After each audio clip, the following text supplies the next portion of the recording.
tell you something. Someone has to be responsible. So I will be responsible.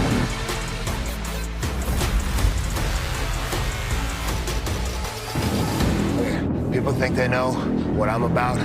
They think they know what motivates me. They don't know anything. I have a dream of a land of opportunity.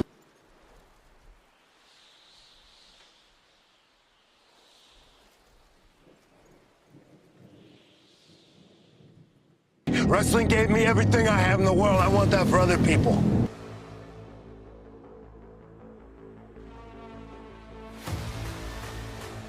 Egos out of control.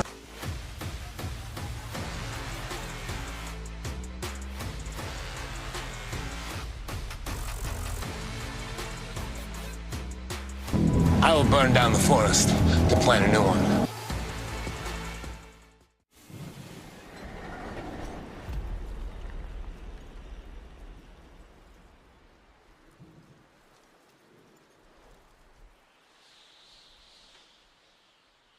I'm not sentimental. I will do what has to be done. We will do what has to be done. We can see a better future, and we will make it happen.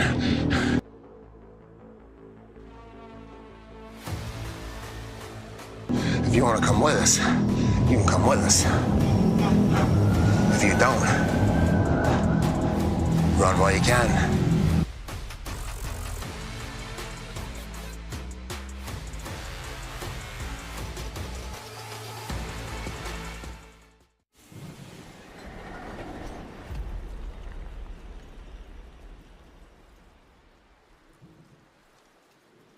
What is the new paradigm? It's very simple.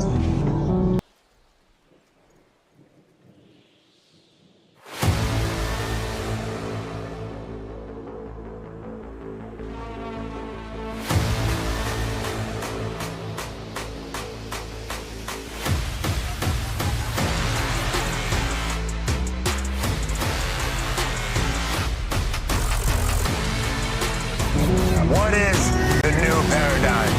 It's very simple.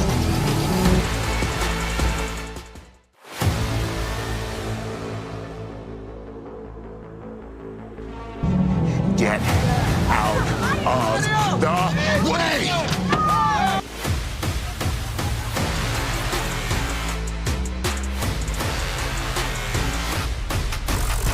Let me tell you something. Someone has to be responsible.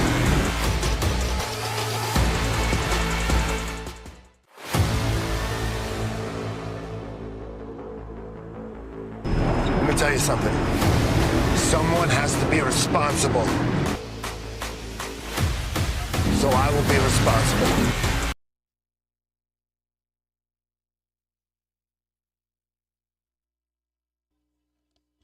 And good afternoon, evening. Thank you for joining us on Graps TV and The Sicko Show. I'm your host, the Matty Man. We are live during Smackdown for this watch-along show. Main event, or one of the big events tonight, Andrade and Mello. Game 7, I guess is what we're calling it. Randy Orton's coming in the ring right about now. Of course, we had our traditional walk-ins and so on and so forth. Smackdown is tape delayed tonight, too. So some of you may have seen some stuff. Please don't spoil it for everybody. Some of us haven't seen it yet. New look, new feel, new look for the host, obviously.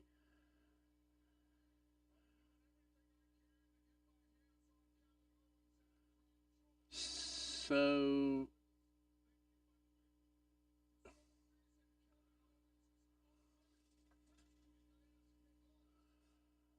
we're trying to get there. Hang on just 1 second.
And we're back. Sorry about that. I had an emergency phone call. And I'm going to stop for my kids every time. Sorry about that.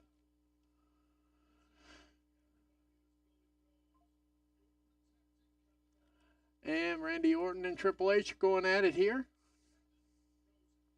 Hey, we're up to 16 viewers. Thank you, guys.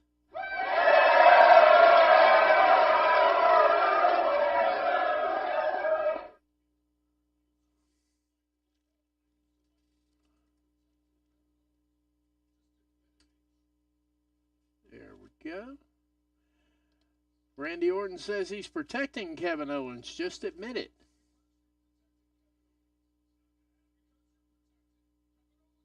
Because the match is not going to happen.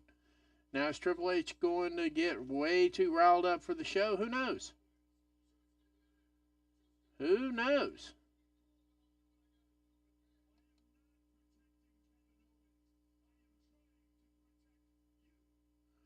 Oh, Triple H tells Randy Orton that he's protecting him.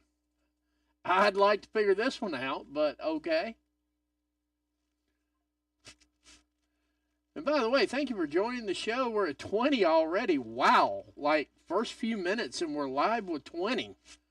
Go figure. For those people who think that I absolutely do not like WWE, I hope this fixes everything that you ever thought about me.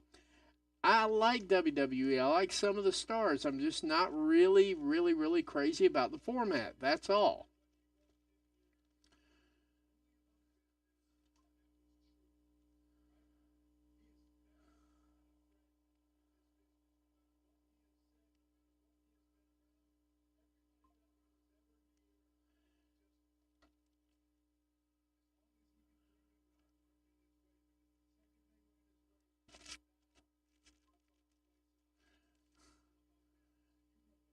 Now, this is kind of storytelling, too, you know. I get it. I get it.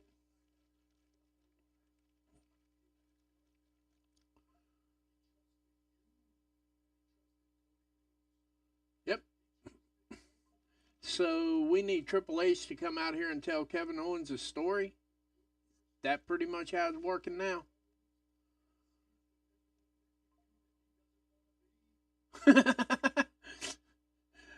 Triple H calls Randy Orton a miserable prick.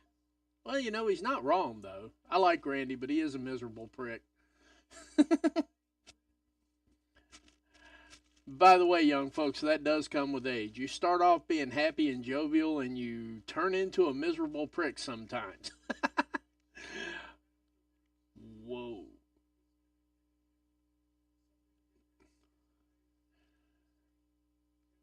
I will give Triple H credit for this. And a lot of people don't give Triple H credit for this. He can flat tell a story in the ring. He can flat cut a promo. I have never, ever questioned Triple H's promo skills. Randy Orton's on occasion, yeah, but Triple H, no. And we're live. We got 22 viewers. What in the world is going on? Thanks, everybody, for being here. I really appreciate that.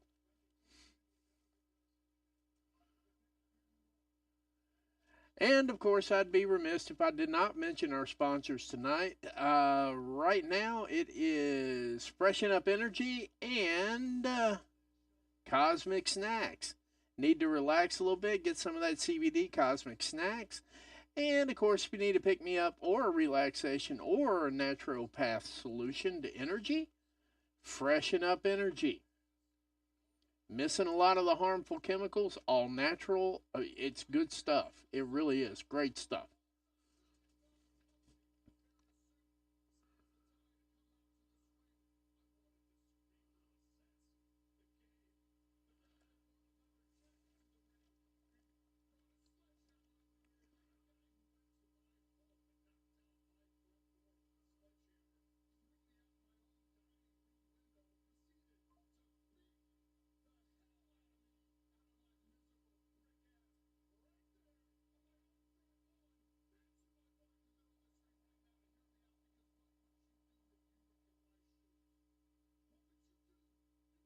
Uh-oh. Randy Orton is leaning in on Triple H's manhood now. This might be good. He's telling a good story. I wonder if Triple H is going to play the heart thing here. That's the only question I've got. Because that would be very sympathetic. Very sympathetic. Hang tight one more second. We have a slight emergency. I'll be right back. Just one.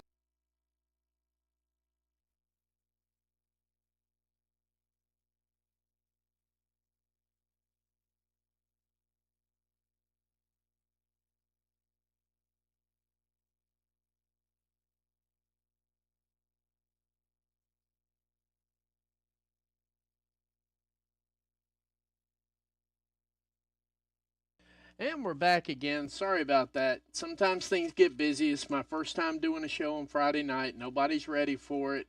And they're not used to me working. So there's going to be a few interruptions, I'm pretty sure. And I apologize for that up front. We're sitting on 25 viewers right now. How the heck is everybody tonight? We all enjoying Smackdown here or what?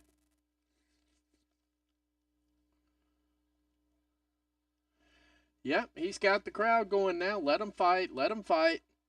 I think we're going to get Randy Orton and Kevin Owens.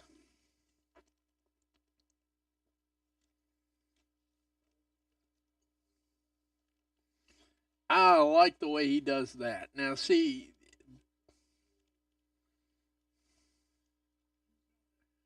All right, talked him into it.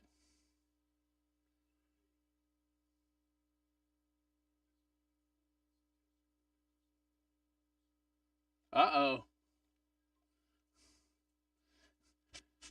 Triple H just told Randy Orton he suggests he protects himself at all times. Now, here's the deal.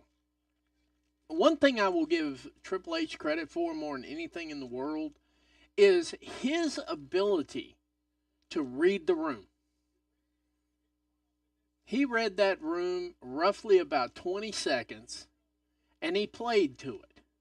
Nothing wrong with that. Would I like to see the show start off with wrestling? Absolutely. Are we going to get that ever with WWE? Not likely. Once in a blue moon, they will start off a show hot with some fighting. And, you know, that's kind of, we haven't forgotten about you guys who like the action part. And I get that. I'm good with that. I'm totally good with that part of it right there. And we're going straight to Game 7 here, right off the bat. Just like we got right here.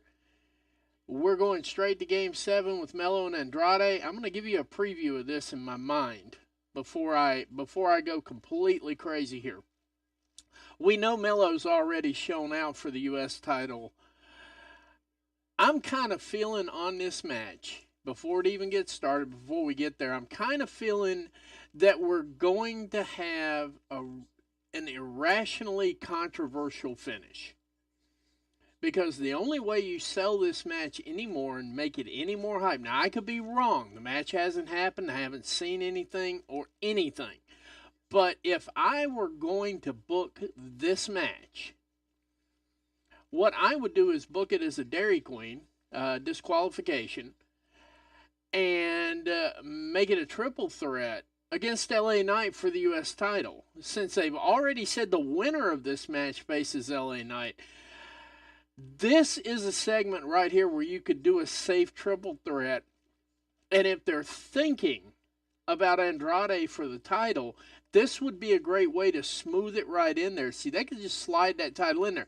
People think triple threats are for, you know, to kind of spice it up a little bit. But really where the triple threat goes is in storyline advancement, because there's going to be at least one person in that match that never got pinned. And you need that storyline in your back pocket. Because if you got that storyline in your back pocket, let's say Andrade, just for kicks and giggles here, let's say Andrade and Melo get the match with LA Knight. Andrade pins LA Knight. Well, so LA Knight did not pin either of those guys, so Melo now has a permanent claim here. You beat him, but you didn't beat me. You know, I really like the way Ricochet uses that over in AEW, because, see, even when he entered the triple threat, he didn't walk out victorious, but he didn't get pinned. So he can still hang on to the, I've been in AEW for 4 or 5 months right now. I've never been submitted and I've never been pinned. You see, he can't say he's undefeated because he's not undefeated anymore. He's got at least a draw on him or something to that effect, or a loss depending on how they rated it. But the one thing he can definitely say beyond everything is I didn't get pinned. What's up, Catherine? I see you over there. I see you. We're sitting at 30 people already. Wow. We're 15 minutes into this stream. We got 30 people. Thank you.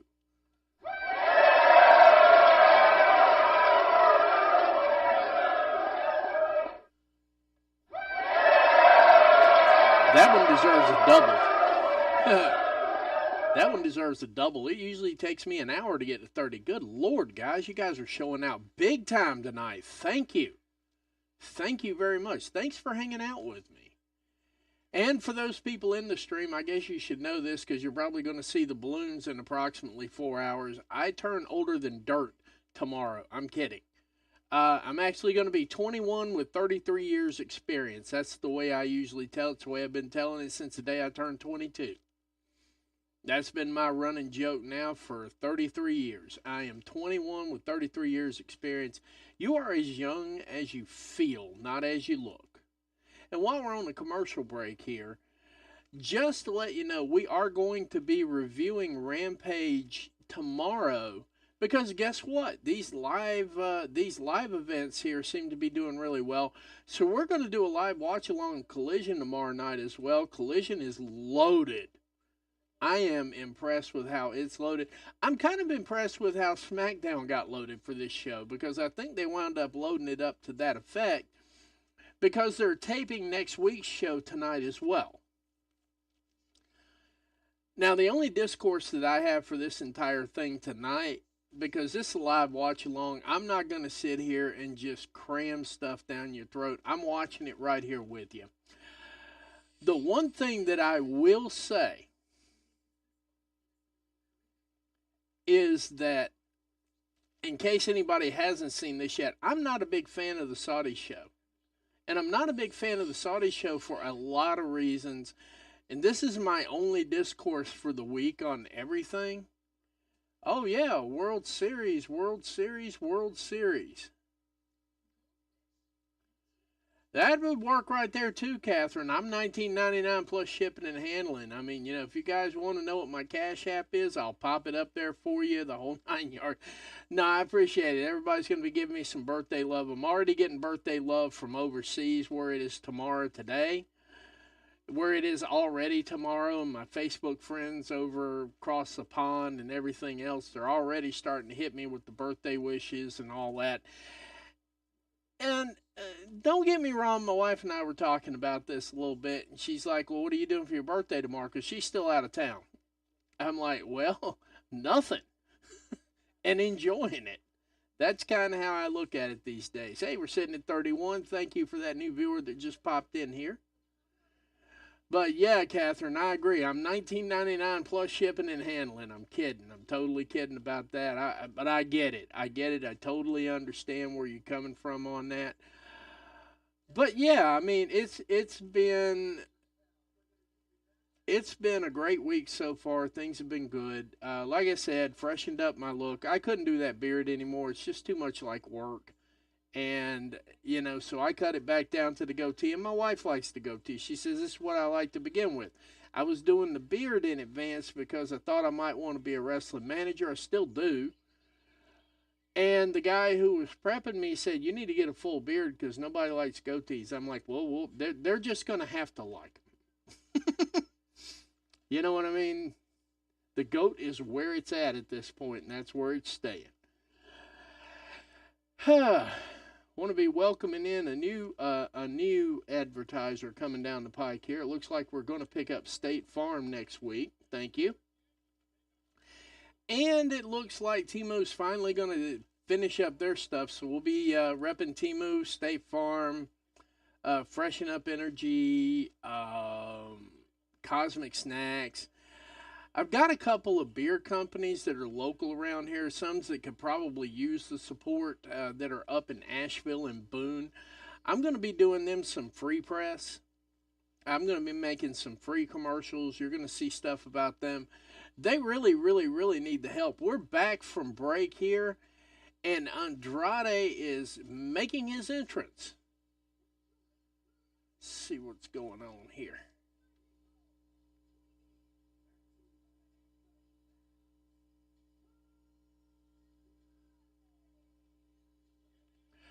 I will say this though, and it's not discourse, it's just kind of the way I remember things and the way a lot of people remember things.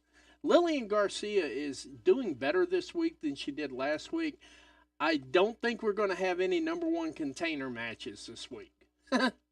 I'm kidding about that. I know she had a flub. I get it. It's different coming in and guest starring for something, because people were like, oh, wow, this ain't even the same Lillian that walked around with Samantha. Let me break this down for you. Guest starring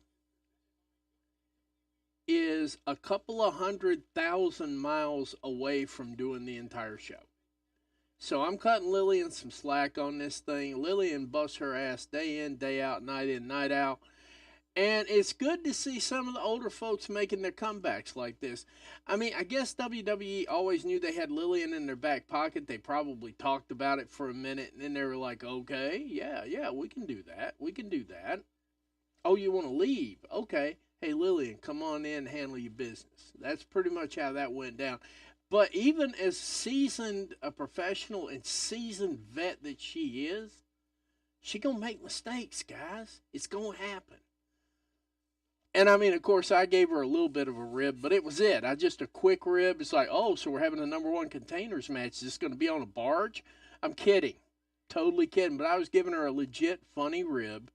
It wasn't meant to be hateful. And she didn't take it that way, which was really cool because, you know, some people probably would take my sense of humor the wrong way. We're sitting up here at 31. We got Mello on the outside of the ring. We got Andrade in the ring. We got a fight coming here. But before this match even kicks off, just remember I said a few minutes ago, if they finish this thing with a disqualification and it takes both of them, that might be the route WWE wants to go, because I still think they're heat checking Mello. I think they're checking for heat on Mello. And now you got LA Knight sitting in there in a red vest and his belt and the referee Gab and a pair of work boots and sunglasses. For those of you who can't see it, maybe you're listening, so on and so forth. That's it. Mello looks like he's ready to jump out of his pants. And I'm not going to say anything about the opening of this thing because that was clearly a botch. I hope Mello's okay. I mean, he clean missed him, but he did catch him with the elbow in the wrong spot.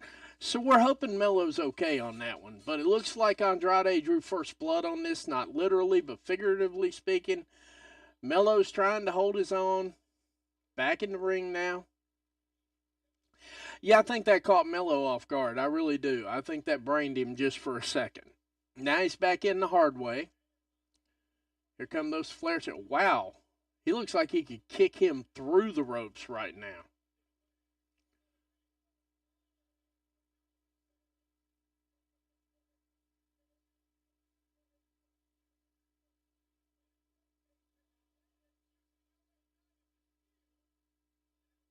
That was kind of dirty right there. Mello laid it out there real nice, man. He really did. He laid it out there real nice.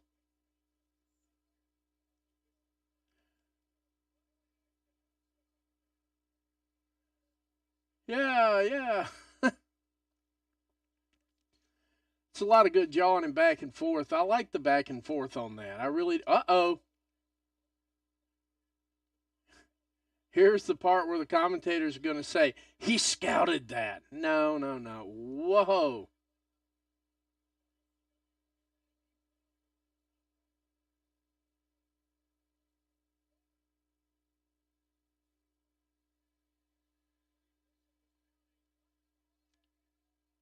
Oh, that was a good one. See, now that's innovative right there. And we're heading probably back to commercial right about now. glad to see them working outside the ring up the ramp. Most of the time when they work outside the ring, they work around the announcer's desk. And, that is just about as traditional as it gets. And, of course, Andrade and LA Knight are jawing back and forth, which gave Melo just enough time to get back into the match, kind of, sort of, maybe, not sure. All right, Andrade back in the ring. Let's see what we got here. Melo kind of limp kicking him in. Nice over the top, though. See, Melo does have some innovative offense. I got to say that. Hey, we're sitting on 35 viewers. Hot diggity. Thank you all for being here with me. I really, really appreciate this a lot. So, Undisputed is available. Who cares? Anyway, now Melo and LA Knight are jawing back and forth, too. I'm wondering when LA Knight's going to give up this whole I'm being impartial shtick and go back to being just LA Knight here. Because he's obviously got a favorite that he wants to win. And believe it or not, I do believe he's acting like he wants Melo to win this thing. Yes, indeed. Uh-oh. Belt came off. Glasses came off. We're getting serious now. Anyway. 2 count from Melo. Melo draws, I guess, the third pin attempt right now. He's at a 2 count. I got him in a headlock, raking his armpit, raking his wrist protection across Andrade's eye. Now, were this real, that might actually hurt because depending on what tape you got right there, that rubs the skin raw. And by now, they've been at it for about 4 or 5 minutes, so you know they're starting to get a little sweaty. And when you get sweat and tape mixed together in your eyeball, that sucks. So I see where he's going with it. But now he's going with the elbows. Andrade's pretty close to the ropes, though. I'm wondering if that's where the spot's going to happen. Let's see what we got here.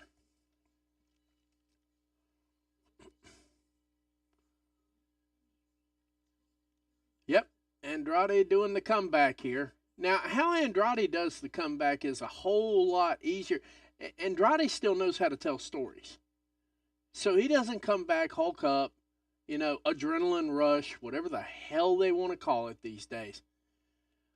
Although I gotta say, Melo popped right up out of that dragon corkscrew right there, and you shouldn't do that. You shouldn't be able to do that. You shouldn't be able to adrenaline rush that one.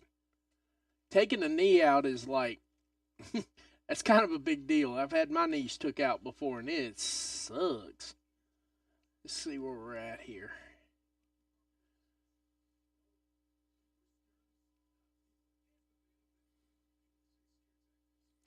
And just so you know, Kofi Kingston is scaring the out of people.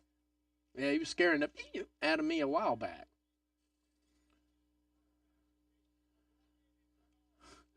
Guys, please, for the love of God, don't ever let Michael Cole say this is the rubber match again.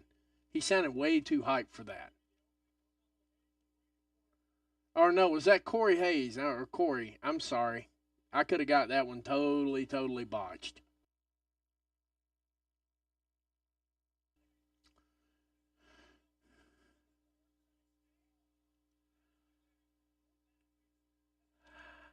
That was a hellacious Spanish fly. Now, I think both of them did it kind of bad, but we don't know yet. We won't know until after the match and the stitches are handed out. But that was a pretty solid hit. We're almost to 40 people already. We're not even 30 minutes into this. Thank you. Like, comment, share, do whatever you want to do. We're just going to sit here and have some fun, guys. That's what I'm here for. I'm here for the fun. Oh my goodness. Melo finally showed me a wrestling move. Now, I will be honest with you guys. There's been a few weeks I haven't seen this show. That might be not new to you, but that was new to me right there. That was, hey, for all the shit that I give Mello, that was a move. That was a wrestling move right there. I loved it. And here come the pre-program. This is awesome, Chance. It is awesome, though. Don't get me wrong. This match right here is starting to cook a little bit. Uh-oh.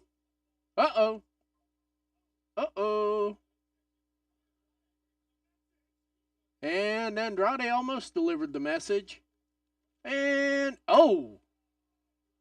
He turned that into a Canadian destroyer. I'm sorry, a destroyer, because God forbid we call it a Canadian destroyer and piss off TNA, don't you know? Anyway, yeah, that was a Canadian destroyer from hell. I think LA Knight even winced on that. Meteor?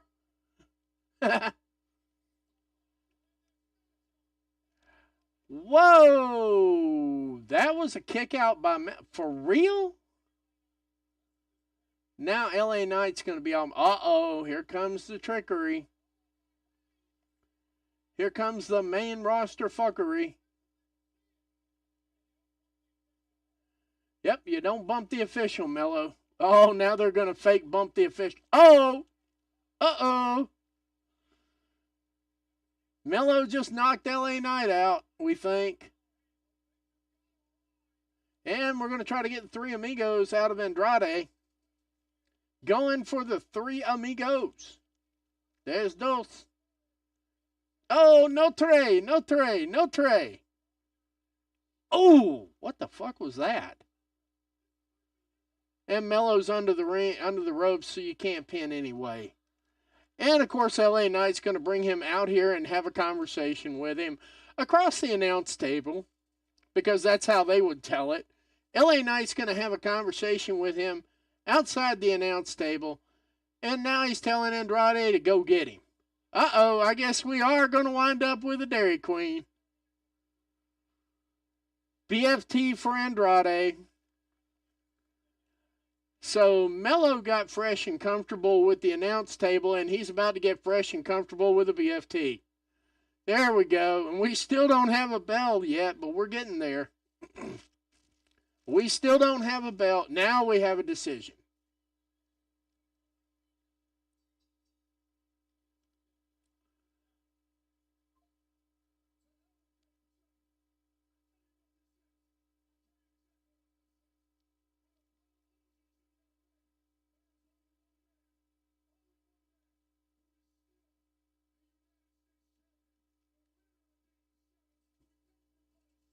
LA Knight. Yeah. Anyway. 43 viewers. Holy crap. Thank you guys.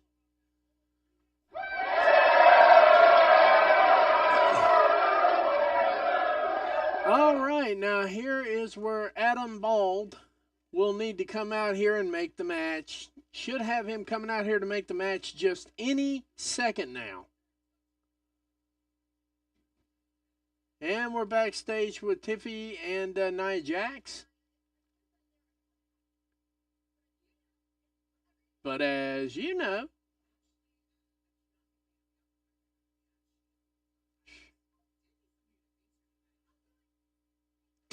Tiffany just volunteered for a match out of the blue.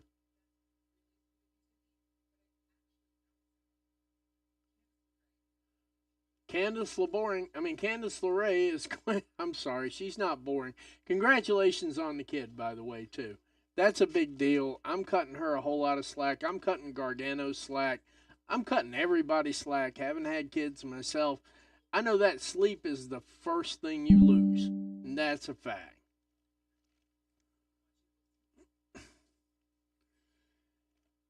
Whew. That was an okay backstage segment.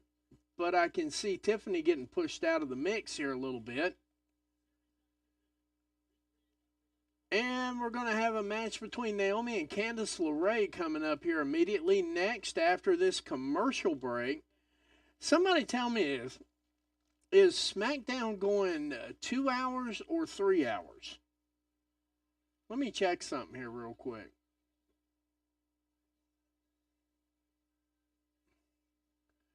Nope, they've got it dying at 10 o'clock. So if you guys want to do a watch along with Rampage, give me a hell yeah. Or just give me a yeah or a thumbs up or a, anything at this point. Anyway, we're going to take 20 seconds here. I'm going to do one thing and I will be right back since they're on commercial and it's not picture in picture. You know what? I'm getting ready to be on commercial for like 1 second. I'll be right back.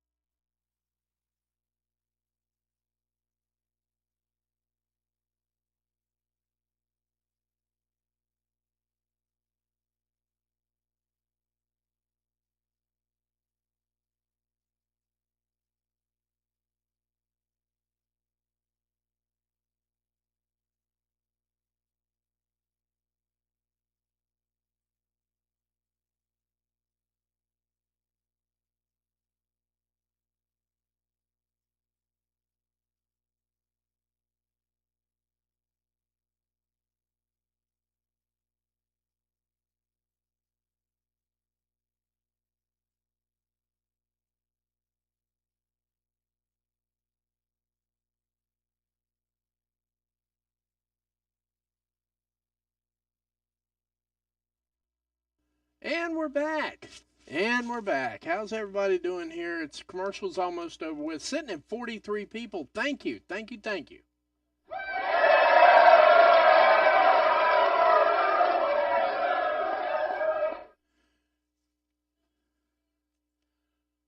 Almost done with commercials on my end. I don't know what you guys got on your end, but we're almost done with commercials. All right, so we'll do a Rampage follow along. After I looked it up, I realized that Smackdown goes off at the 10 o'clock hour here on Eastern. And so I will probably just switch over to Rampage and we'll just keep doing the watch along there. Rampage is damn stacked tonight. Rampage is ridiculously stacked for a Rampage show. They got Anna Jay in there, got to be some Mortos. I think they got Hologram going against Christian Cage's kid. I forget which one it is right there. I can never remember this guy's name to save my life. But yeah, I mean, yeah, we'll stick with that. We'll go straight into the Rampage show immediately following this. I just need to let my wife know, because if you're a smart man, you do tell your wife as many things as you can. Let's see here.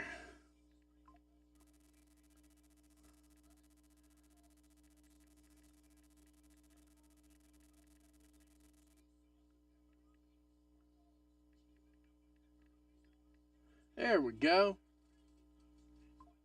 Got that part handled, and I can see Twitter's going nuts. What do y'all think about the Mello match? Now, I thought it might be a disqualification, but I didn't think it was going to be a disqualification like that. I mean, it was pretty much like, as soon as they said the winner of the match faces LA Knight down the road for a U.S. title, I knew this was coming.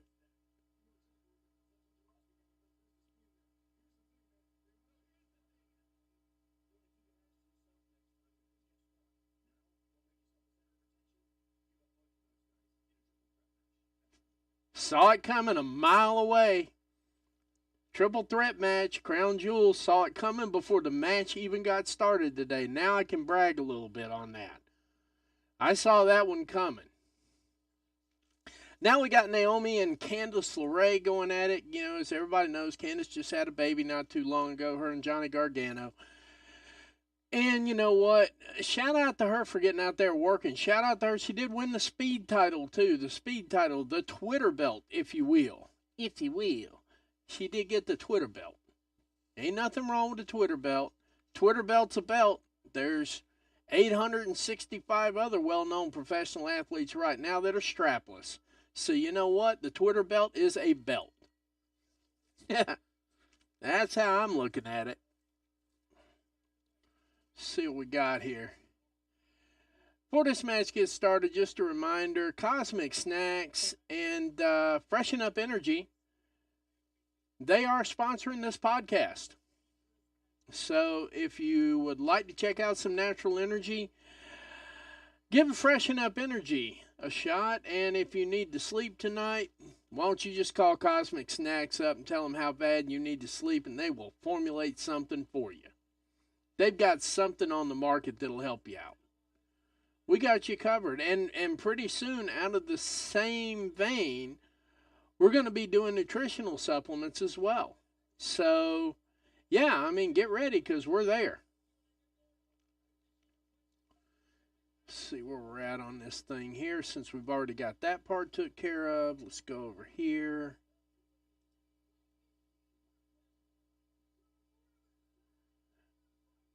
And just a reminder, in a couple of weeks before everything gets going here in this match, just a reminder, we got Full Gear coming up November 23rd, end of November.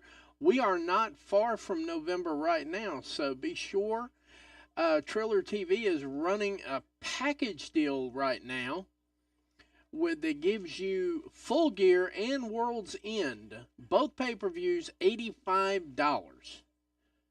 So for $85, basically at the end of the day, your pay-per-view is costing you about $40 and $42.50 a piece. You get them bundled. You got that done. You got that over with. Makes a perfect Christmas gift for any fan, etc., etc., etc.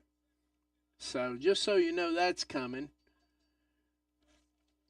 And, of course, Crown Jewel is around the corner as well. I will hype that up as well. Crown Jewel looks like it's shaping up to be a reasonably decent card.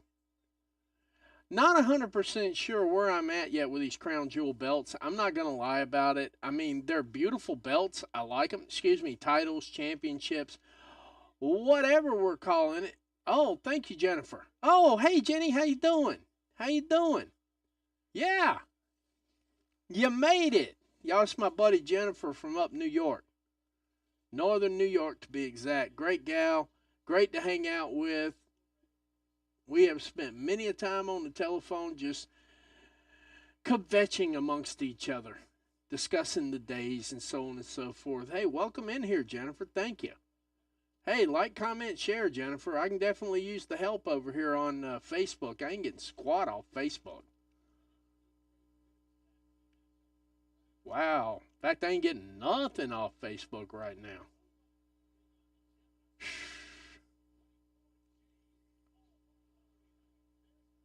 See how it works, ladies and gentlemen? You chat me, I talk back to you. See how that works? I'm doing great, Jennifer. In fact, you're here at a remarkable time. We're pushing 46 viewers right in here, and we're only 45 minutes in. I was just telling some of these folks, I got to work overtime to get to 30 on some of these reviews that I do. 46 out the box. Goodness gracious alive. So, yeah, I mean, I'm live over there on Facebook, and I think I'm under Graps TV over there. Yeah, give it a share. Give it a share. See if we can't get some action in here. Okay, for those of y'all who don't understand exactly what I just said there, that's a pool term. We play pool together. In another life, in a past life, I played a little bit of professional pool here. So, yeah.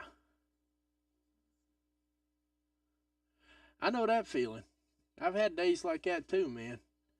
And we're sitting here on a commercial break right now, Naomi and Candice LeRae, and we don't even get picture-in-picture. So, yeah. Yeah. I got this one on the snap, Jennifer. I'm telling you. I got this. Tonight I got it on the snap. This is crazy. This is crazy. I got a lot of people watching, man. And we're going to be continuing on through Rampage at 10 o'clock on the 10 o'clock hour. We're going to be calling the fastest hour in television, AEW Rampage, pre-taped, of course, from Wednesday night. And a lot of people just read ahead and they find out what's going on. I don't. Thanks, Jennifer. You rock yourself. See how this works, though? You guys chat to me. I'm there. See how that works?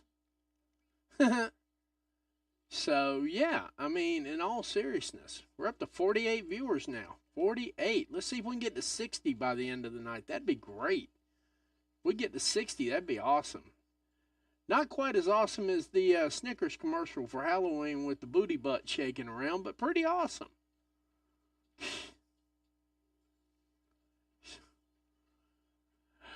Oh, my goodness, my goodness, my goodness.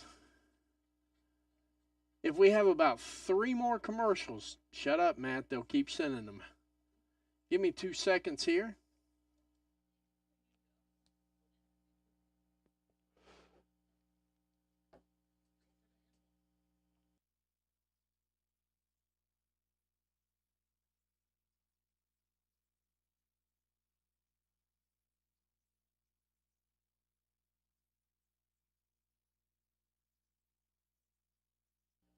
I can definitely see that, Jennifer. Thank you.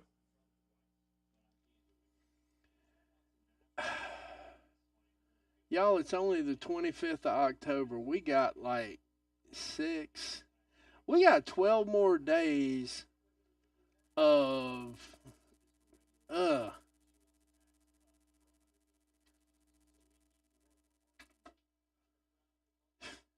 We got 12 more days of this. That's why I don't do politics on the stream at all. Wow, we're up to 50 already. We've got. Damn. Can we get all of these ads out of the way? This is the only problem I have with YouTube television. Because that's all we get is political ads. I have YouTube television to watch along with y'all. Nothing wrong with that. But anyway, like I said, top of the hour, top of the 10 o'clock hour, we're going to switch over to Rampage. And we are going live with a Rampage watch along. I did not see that coming. Not like I saw the disqualification in the triple threat at Crown Jewel. Now, tell me what you guys think about the belts in Crown Jewel. I mean, are they hitting? Are we feeling them? What are we doing here, guys? Candice LeRae's working her ass off out there. That's how I'm feeling. Now, that was innovative. That was pretty damn innovative right there. So I guess Candice did pick up something out of that speed tournament. She actually picked up speed and crispness.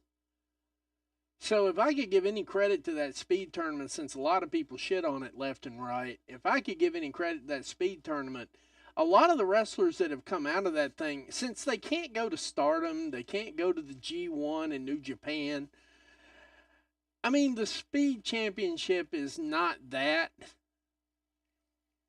but it's kind of a hybrid kind of thing. This is what I've been picking out of the Speed title here lately, too. The Speed title is kind of like a hybrid version of the G1 or the Stardom tournament for the women, the 24, 28-day tournament. Best I can figure, that's what it is. And by the way, that silly sign people asked me about from last week's stream, I moved it over so everybody could see it. That's for Ray's. My shoot job, I do home inspections. Actually, I do construction inspections. New construction inspections for banks from here to West Virginia, all the way down South Carolina, been to Georgia, been to a few places. And that company right there is my main company that I work for, and they help me out tremendously with this stream, so I help them out tremendously. By having their name up there on the stream, you can see it. It's permanently posted there. Mike is a great guy to work for. If you want to make some side money, a good side hustle, hit me up. I can tell you about it. $65 a stop. Literally 10 minutes. I can do 5 stops in an hour at $65 a pop if I get in the right neighborhood. I can do 5 stops in 1 hour. It's good money if you can get it. Some of us can get it because we can actually add and subtract, multiply, and divide. Thank you, Jennifer. Thank you for the sharing. I really appreciate that. We are up to 53 viewers. And we are not even an hour into this stream yet. Wait till it hits the hour and the YouTube thing starts doing the algorithmic specialities. Yeah, algorithmic. Say it with me, boys and girls. Algorithmic. Not Al Gore climate change. That's the wrong one. Algorithmic. That's the one we're talking about here. Ooh. I have got to say, Candice LeRae coming out of this speed tournament is a completely different wrestler. And in fact, she's actually doing some pretty damn good moves. I got to go along with that. Oh, that was until Naomi hit the reset button with the back of her foot. But, you know, Indy Hartwell getting involved. Oh, my goodness. The referee is distracted. Stories. Look at them. Stories. And here comes Bailey to right the wrongs. And of course, Indy Hartwell is my old saying, looking like an ant crawling up an elephant's ass with conjugal visits on its mind. That's pretty much how that one looked right there. All right. 1, 2, nice. Nice. Did not see that one coming. I actually thought, hey, Jennifer, I see you. I actually thought they might let Candice LeRae go over in that match. I kept that one to myself.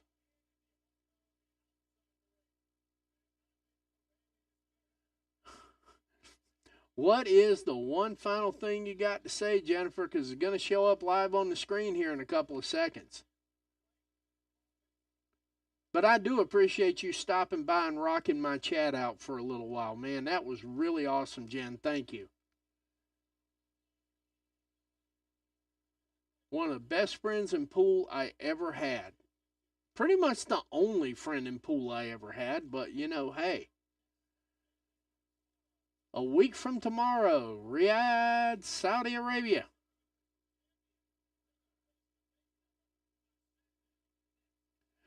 And we're going to get the face-to-face between Cody Rhodes and Gunta.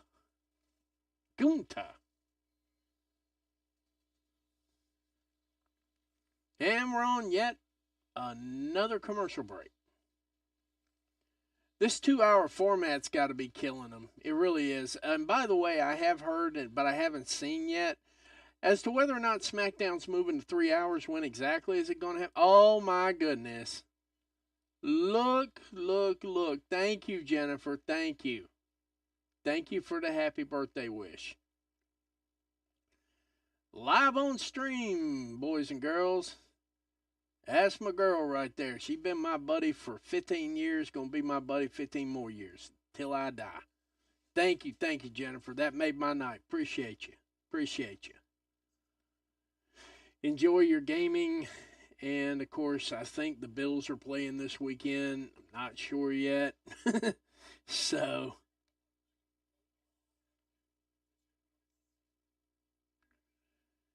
goodness gracious alive. Thank you for that, though. I really appreciate that. Yeah, tomorrow is my birthday, and, you know, hey, that's cool, too. I appreciate it. 55 viewers. Wow. Who thought? Wow, we're at 59. Are we going to hit 60 before the first hour? Oh my goodness, this is awesome.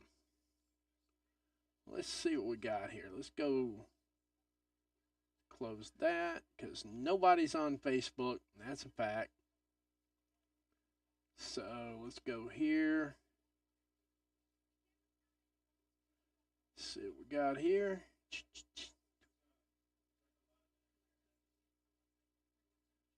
See what we got here.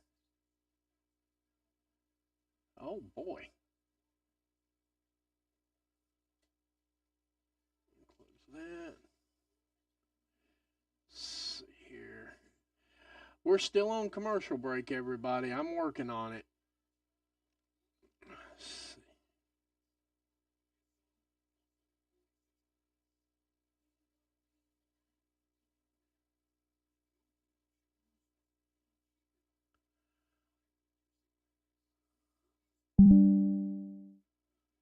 There we go.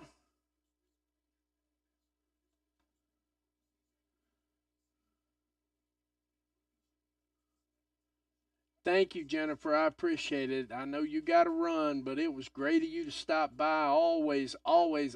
Longtime friend, guys. Longtime friends. I think I got this one on the snap, though. I'm going to say right now, I think I got this on the snap. I think this is my lane. Daryl told me when I first started doing reviews. All right, love you too. Be safe out there, you know, New York. But yeah, no, it's Daryl when we were going over these things, he's like, "You're doing better and you're doing better." He said, "You just need to find your lane." I think I found my lane here. I think this is going to be my lane. I can do live reviews while the show's going on. And when I actually do the short reviews, then you've already been with me on the watch and you can actually physically see the mentality that goes into these things. You know, what things motivate me? What things make me look twice?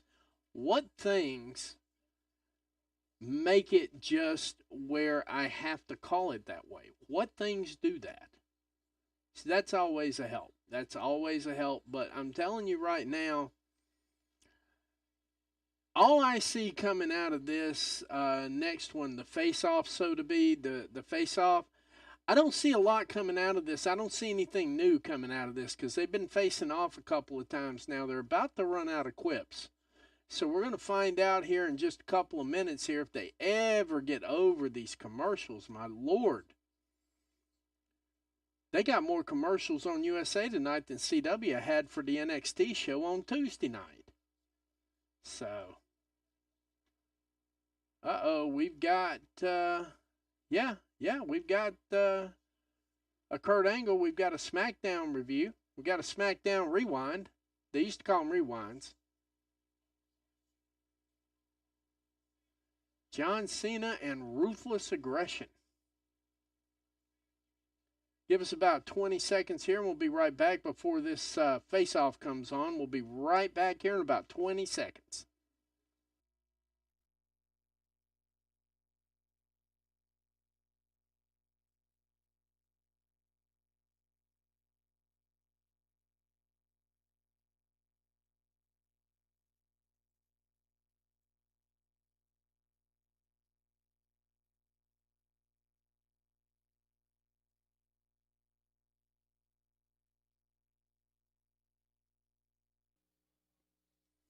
And we're back. Thank you. Thank you for the time. I just needed a couple of seconds there.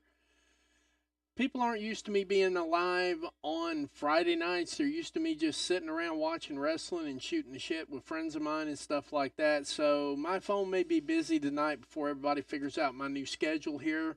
We got 62 people in the Moho House.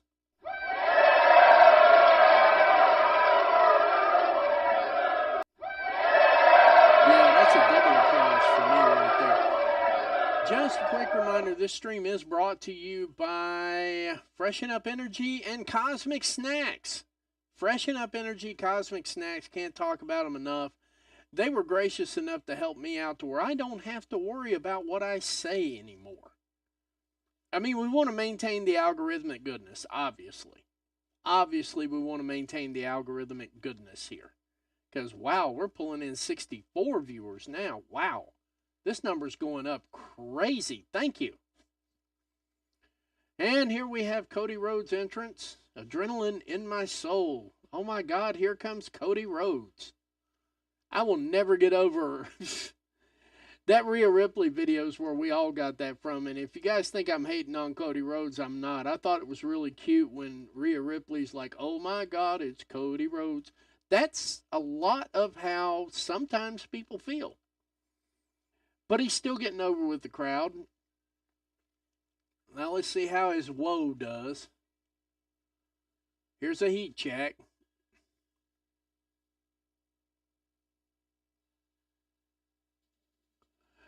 And from the selective camera angles they're working with right now, I will say those are some selective-ass camera angles. Wow, we are almost at 70 people.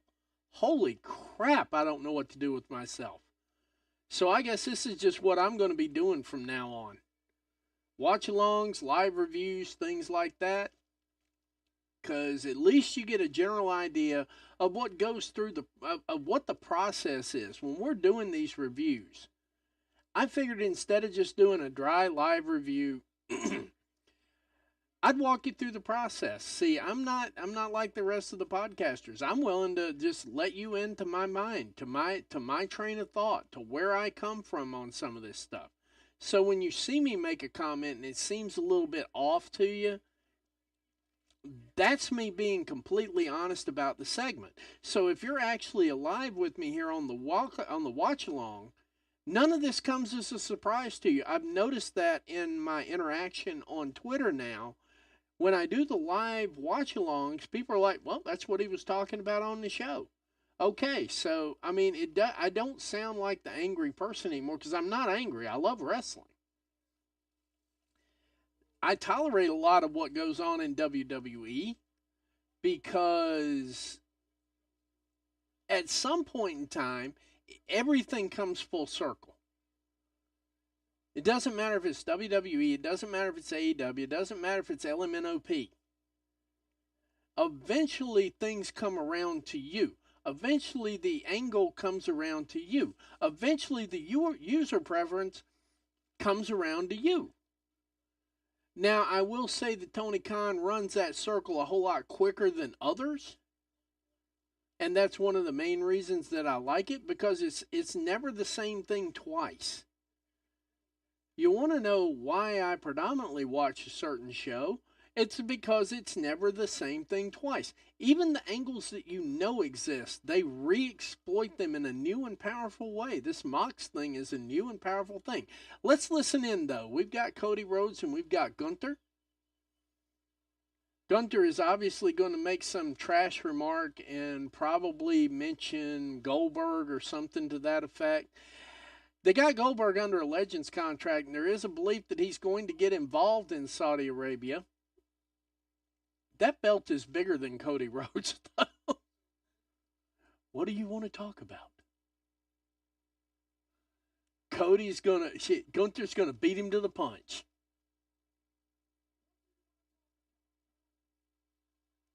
Oh!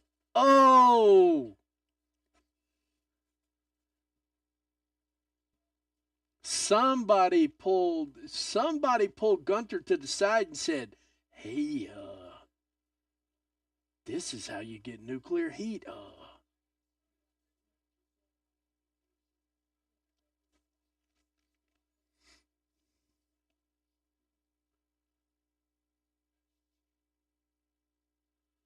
That belt is literally bigger than both of them. Y'all got to get the other camera guy here. The one camera angle, they got the mellow camera guy there.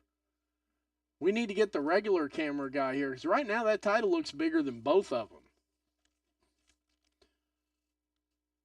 Let's.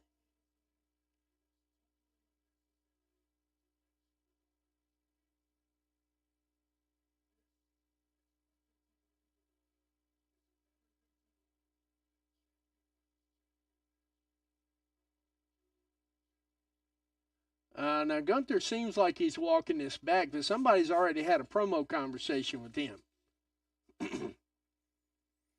He started off hot with that promo. I got to say, that was hot. Anybody that preempts Cody Rhodes with his own tagline, this is going to be hot. Uh-oh, they got a problem out in the crowd. Now they got to get away from the hard cam angle.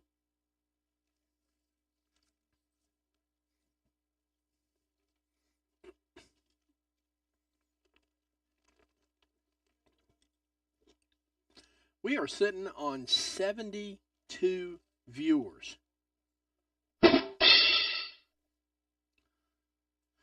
This is awesome. Legit awesome.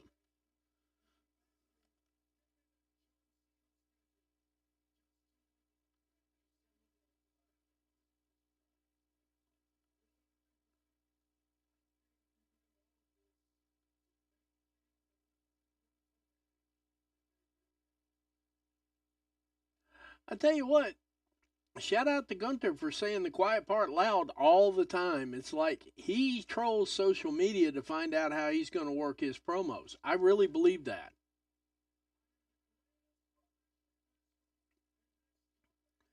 Yeah, okay, yeah, he qualified it with "in this company" right now, because we know Walter was a good wrestler. Gunther, on the other hand, is kind of formulatic.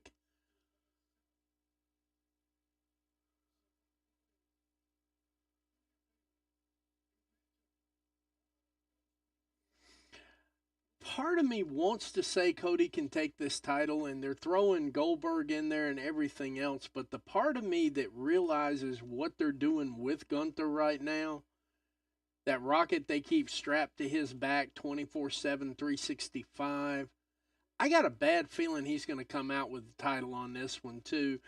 And the Cody Crybabies are going to do what Cody Crybabies do. They're going to cry about it. Shout out to Liv. See, I can make anything work in a promo. Give me 5 seconds to think about it.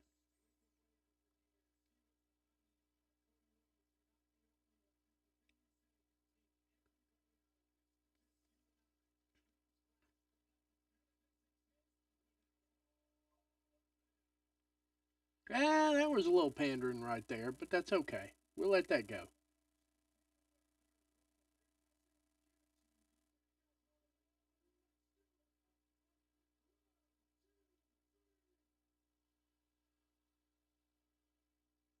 Cody, you forgot me in Nashville. Oh my God. Somebody brought a sign for that. Sign Girl is my new favorite person.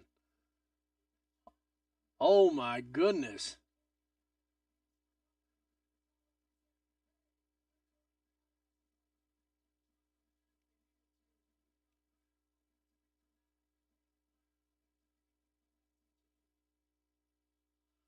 Oh. And Cody just accidentally said the quiet part loud too. Yeah. When he called himself the Messy King. That's the quiet part getting said out loud. Whew.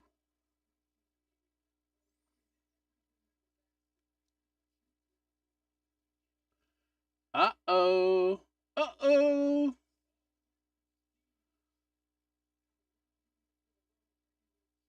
And Gunther just standing there eating these chops with a smile.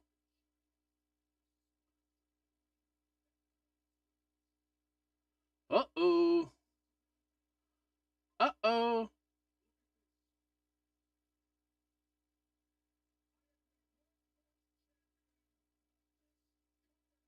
Yep, he is the workhorse champion of this company. The problem is he ain't worked much, but that's okay. They've got a lot of clutter up there at the top of that ladder. I get it. See, the one thing about it, the one thing's always bothered me the most about Raw is they have a cluster up at the top of the ladder for the World Heavyweight title, and Cody's got to go out and call his own opponents out. You know? I mean, there's nothing wrong with that. Don't get me wrong, but, it's like a little more balance between the two shows would probably help them both.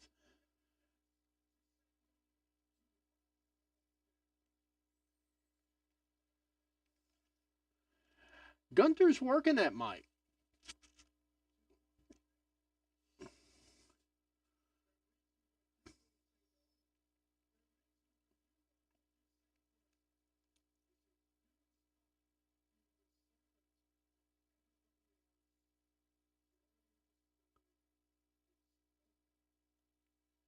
Damn, he just said the quiet part loud. Damn!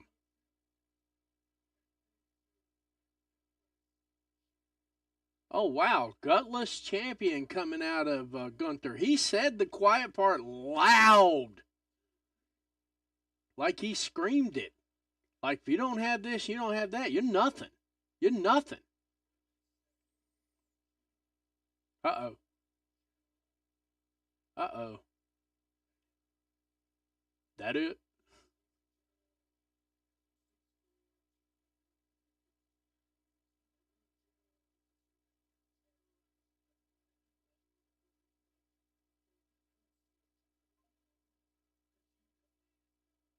Uh oh.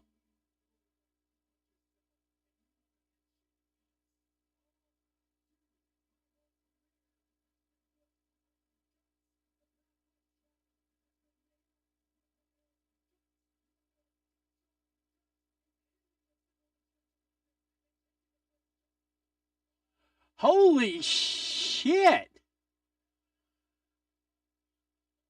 Uh oh. Oh, Ludwig Kaiser's here. Now, where's Randy Orton at? Where's Randy Orton? Cody's getting 2-on-1. Where's Randy Orton? Or did he get his match and leave? The announce table hasn't said a word about it yet, but that's how I'm feeling right now. What happened to Cody Rhodes with all of the civil discourse and no laying on of hands? I think we've lost. Here comes Randy Orton. He finally made it.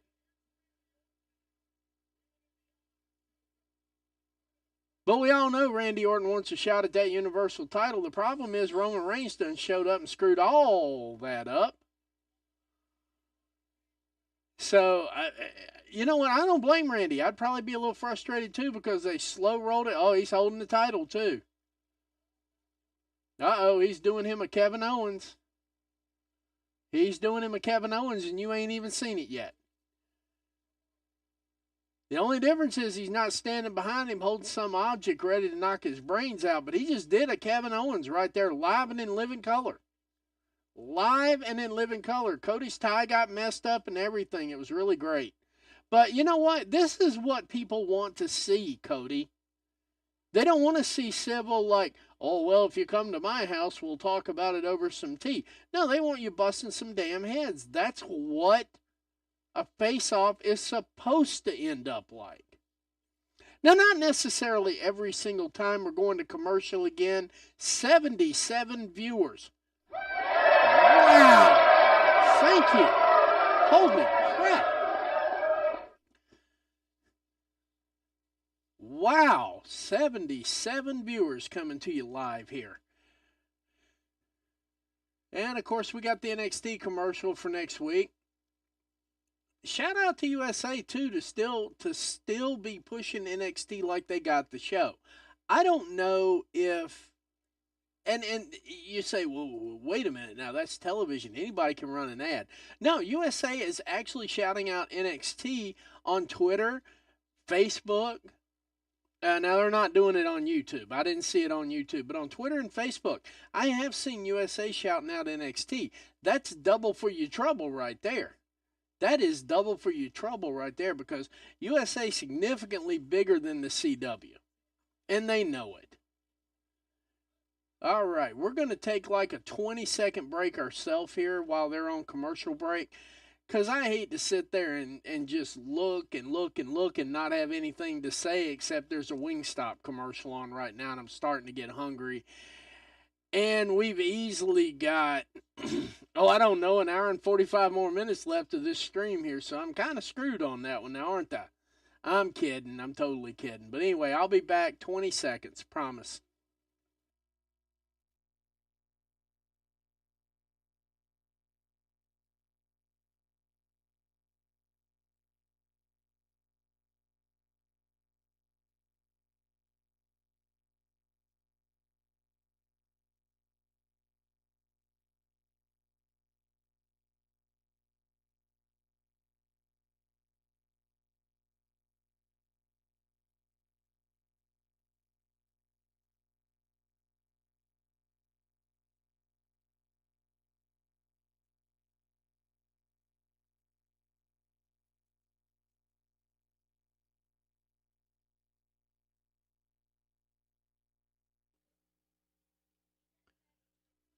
And I think we've only got one more commercial coming through here.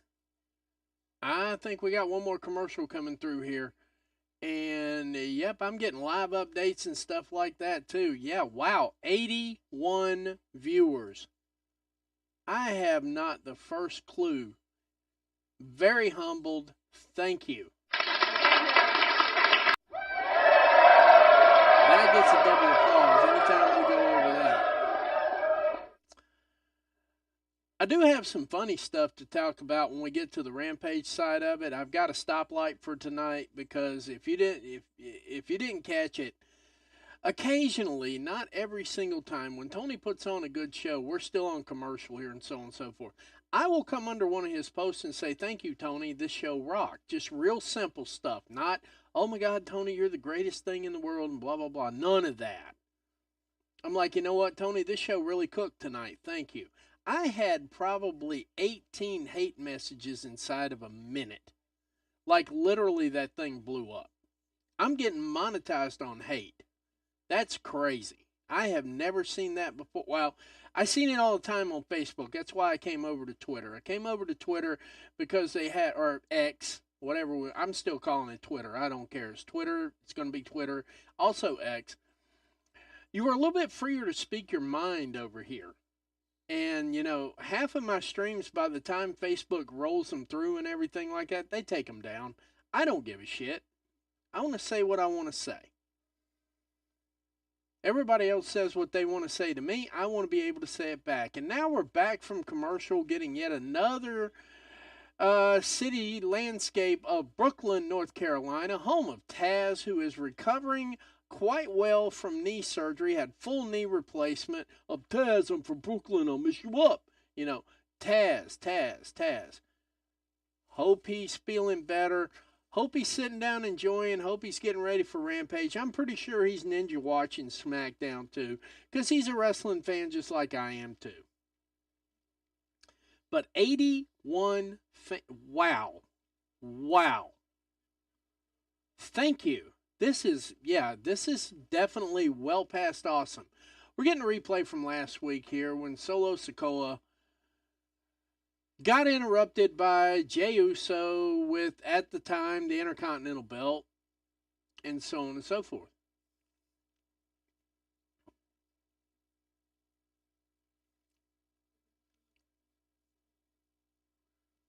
Yeah, dividing the family like this ain't it, guys. It really ain't.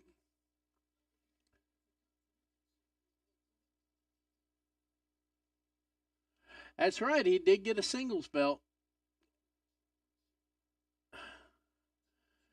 And Solo Sikoa reminds him he's the tribal chief. This is straight up a recap from last week, and that's fine and dandy. They've held it good. They've been really good about the recaps and so on and so forth. They put them in the correct places. Things make sense, but obviously the next segment's going to have to do with this. Jacob Fatu and these stare downs, when they turn Jacob Fatu loose, I promise you, you have not seen one percent of what Jacob Fatu is capable of doing. Obviously, this is going to end up in the Braun Breaker Jacob Fatu stare down to get everybody chit-chatting, talking about it and everything like that. And I get it. And I will say that a lot of the criticisms that AEW gets are for not doing things like this. And I agree. See, they're making the match make sense, but see, they have a brand split in place. Theoretically, we had a draft back in May that doesn't seem to matter today.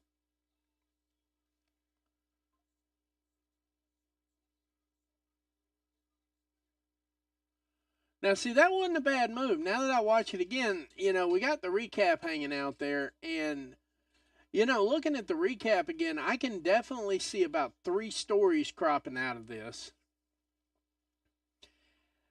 And y'all might be in for some bad news for this Survivor Series thing here. Just basically looking at everything that I see. We might be in for some bad news on this Survivor Series thing. Jey Uso may be the 5th guy. For Solo Sikoa's side. Jey Uso may actually be the 5th guy. That means Hikulea is definitely going to be on. We keep saying these people are definitely going to be on the team, and they show up for the other team. Uh-oh.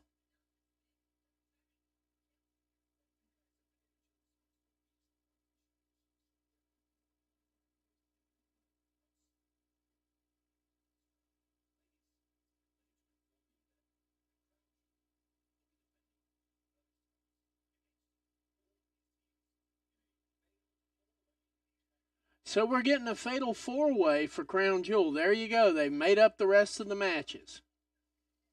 Bianca Belair and Jade Cargill coming to you live in a fatal 4-way. So we've got a 3-way and a 4-way coming to you live at Crown Jewel. We got the men and women's Crown Jewel Championship. And I know there's another match in there somewhere, so kind of bear with me. I haven't kept completely up with it. So I think that rounds out Hunter's preferred 5-card match. Nothing wrong with it. Not saying anything hateful about it. That system seems to work for WWE.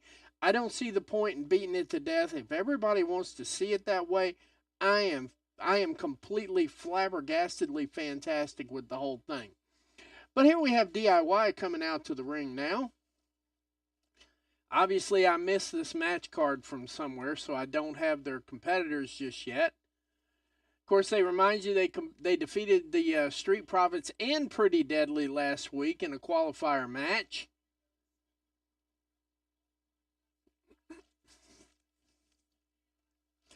Oh, yeah, this is the one to figure out who's going to face the Bloodline next for the Tag Team Championships. Not for nothing, guys, but y'all do know that they have tag titles on Raw too, right? And they aren't currently being defended. just something to bring up. Just, trying to get that in there as well. And of course, we get another commercial here for the WWE NBA belt side. I'm definitely getting a Boston Celtics one. I'm sorry, I'm definitely getting a Boston Celtics one. I said I'd never buy any of these gimmick belts, but I'm definitely getting the Boston Celtics, Boston Red Sox, and Chicago Bears titles. Just because, hey, you know what? The gimmick works. Tony Khan's starting to push the gimmick overseas with some doped up championship belts. Actually using the AEW World Championship over Manchester. So, yeah, I mean, there's a lot of ways to get exposure out there for wrestling. This is definitely, everybody, there were a lot of people, even some of my friends who are podcasters, people that we think alike and everything else, they were absolutely like, oh my God, they're just trying to make a buck. No. If I have a Boston Celtics fan and I had a couple of shells in my pocket and I wanted to get them something nice for Christmas, you're damn right I'm buying them the belt. I'm buying them the belt because it says from a wrestling fan to an automatic basketball fan that, hey, maybe we can chew up some of the same ground. Maybe we can share some of the same fun. They're on a commercial here for me. I don't know if they're on a commercial for you. But, I mean, at first when I saw the gimmick belts, I was like, the gimmick belt, I don't know. But I was with everybody else on that. And I got to thinking about that a little bit because, see, now I know they got a Boston Celtics belt out, they got a Boston Red Sox belt out, and they got a Chicago Bears belt out. Don't you think when I'm building my man cave, I'm going to buy those? Tony, that is actually some good advice for you right there. From an actual wrestling fan, because I swear, sometimes I think he ninja watches. I do, and I'm not pounding my own chest or anything like that, but I say some stuff that gets people talking. For the the relative size of my podcast and all this, 88 viewers, I have absolutely no idea what I'm doing right now. This is new ground for me. This is that deep water I keep talking to you about. When they drag them out to the deep water late in a match to see who can actually grind it out and work it out. So if you guys are going to drag me into the deep water pearls, I'm going to swim. I worked radio for so many years, there's no way in the world I can sink. There is not. I did enough radio, got away with enough. There is absolutely zero way that I'm going to sink on this. I welcome it. Thank you. 88 viewers. I'm just really, really humbled at this moment. You have no earthly idea. 87, I'm good with 87. It's fluctuating a lot right now, so that's good. I'm good with 87. Had as many as 88 viewers. I am just like, I'm ecstatic. I have no earthly idea. But apparently this is the lane that Daryl told me I needed to be in. I needed to find my own lane, so congratulations, I have found my own lane. Now I'm just going to run with it. I can do the review while I'm doing the show, and you can get a general idea of why and how I come up with these reviews. That Gunther promo, I know there's a lot wrong with it from an analytical standpoint, but from a fan perspective, that Gunther promo was just hot. It started off hot, stayed hot, ran a little long, but that's what they do. That's the WWE formula, and the WWE fans love it. So from a fan perspective, Gunther fucking tore it up. Okay, he did. Cody Rhodes held his own, don't get me wrong. But Gunther tore that promo clean up. He did. From a fan perspective, he tore it up. From an analytical standpoint, there are a couple of issues I have with it, but it's not really worth talking about because you're sitting here watching for the watch along. You're not watching for that deep, deep, deep analysis of it. And quite frankly, it was a good moment for everybody. Let's see here what we got. Hey, we're back to Brooklyn. I'm Taz. I'm from Brooklyn. I'll mess you up. Brooklyn, New York. Brooklyn. Yes. Home of Crime Time, too. Always remembering every year a father giving his life for his son. Crime Time, Brooklyn, New York. Next Friday, which is actually this Friday because they're taping both shows. Next Friday, per se,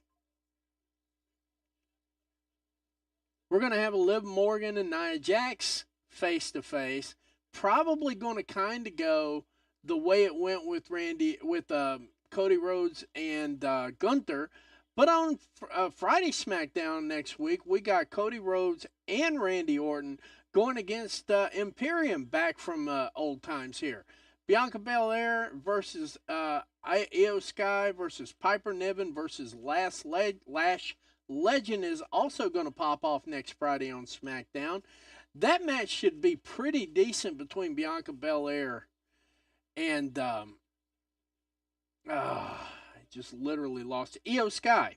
Literally lost it in my mind there.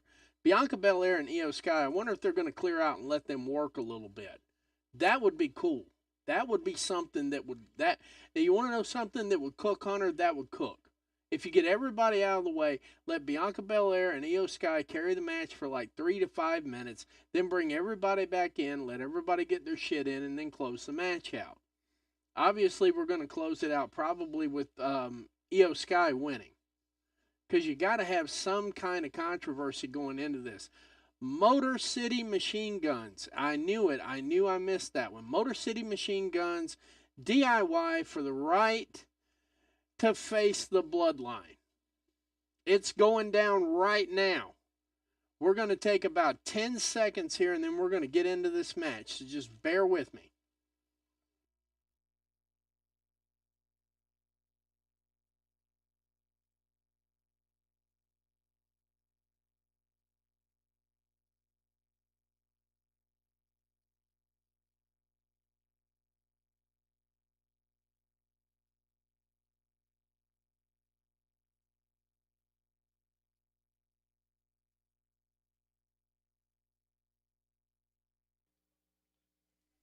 And we're back. Thank you. Thank you for letting me take a break. Because, like I said, I'm just not used to all this. But we're getting there. I do like, more than everything, I was wrong. I was wrong. I was wrong. And I'll be the first person to say I was wrong. They have presented Motor City Machine Guns better than I ever expected them to. I believe this match is going to be action-packed, even with a hard cam style.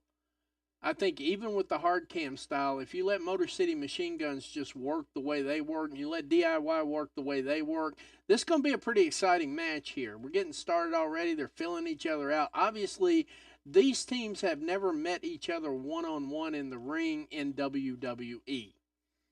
Now, in various stages and forms, they have met each other on several other platforms. The platforms that they're alluding to the multi-time world champions, multi-time tag champions, multi-time single champions. They have been champions everywhere across the globe. Motor City Machine Guns is what we wish the Hardys actually were. I'm not going to lie. I love Matt and Jeff Hardy. I love the Hardy Boys. But Motor City Machine Guns is what we were really hoping the Hardys would be, well deep into their career like everybody else is now. I mean, we're looking at an average median age right here, about 43, 44 years old. So these guys are not in their prime, but they're in their lane. They're in their lane. They've matured. They have aged like fine wine. I will say that.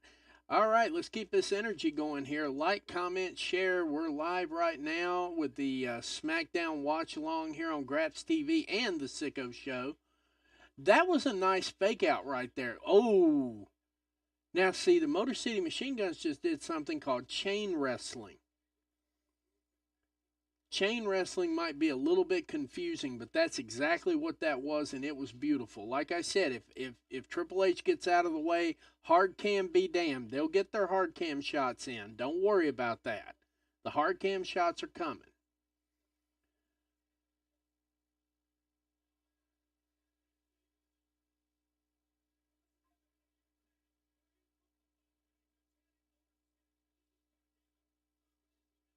Now, see, that's some good chain wrestling right there as well. Wow. Wow, this is actually some decent stuff here. When I'm wrong, I'm wrong. This is a good match.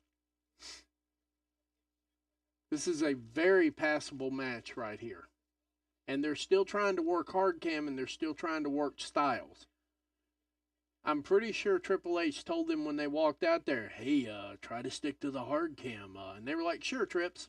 And they just walked right through the curtain and started doing what they wanted to do. Now, I don't know how that's going to translate down the road, but this is obviously not hard cam style wrestling right here. And here we go again. Oh, uh-oh, uh-oh. There we go. See, this is Motor City Machine Guns here, and he's everything. There is no wasted motion out of Alex Shelley. There is not. I can tell you that right now. Bang.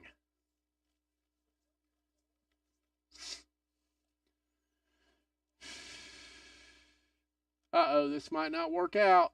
Uh-oh. Uh-oh, Johnny Gargano figured it out. Oh, Alex can eat the corner. Uh-oh. We are up to 88 viewers. My goodness, thank you guys. Like, comment, share, keep it going. Let's keep this energy going, man. I could actually enjoy doing this on a regular basis if I had this many viewers. Seriously, I'm enjoying it now. I'm doing... And we're back to commercials again. Now, this is one of those matches I would like to have picture-in-picture. Now, if I'm going to give any kind of constructive criticism about this at all, and that's exactly what this is, it's constructive criticism. If we were going to have a picture-in-picture match, this is the match. Now, I realize they gave us picture-in-picture for the Andrade and Mello, and I'm down with that. And they gave us picture-in-picture for the female match. I'm down with that. This needs picture-in-picture right here. I don't like missing the action on this one. The only thing I can figure is that means when they come back from break, Johnny Gargano and basically DIY should have the advantage when we come back from the commercial break.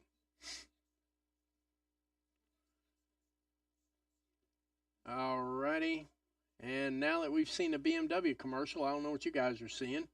Makes me definitely not want to buy an X3. Here.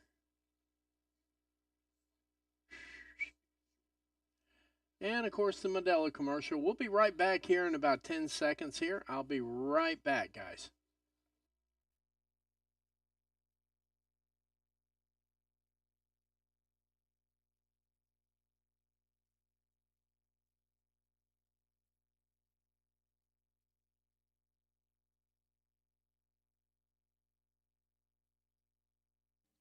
And we're back. Thanks for joining us again here.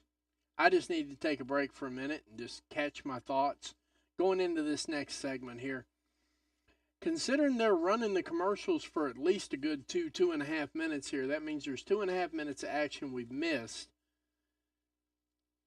That doesn't mean that we won't know what's going on. Of course, we're going to know what's going on when we come back, but if I had to guess, I'm going to say DIY is firmly in control of this match right now.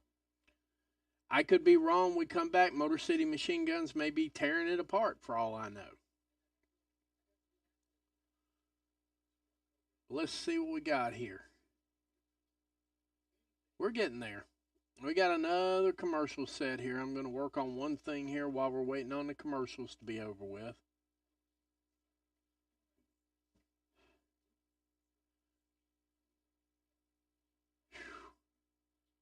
Let me see what we got here. I'm working on a couple of things while we're waiting, guys. Not a big deal. Just trying to get set up for the next set of segments. Let's see here. I know what card I want. I know which match I want to cover, so let me get to that real quick. Give me about 2 seconds here while we're on commercial. And since they're not going to give us picture-in-picture, I'm going to work on it here. Let's see here.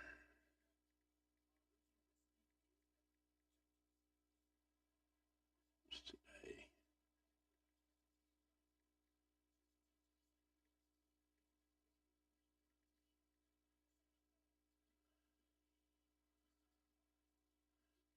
We're almost there, guys. And we're back. What'd I tell you? DIY firmly in control.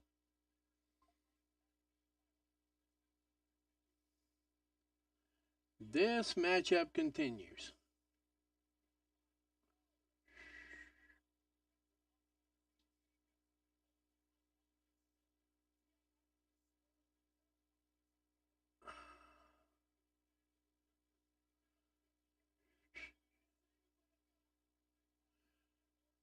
And Motor City Machine Guns quickly getting back to where they were.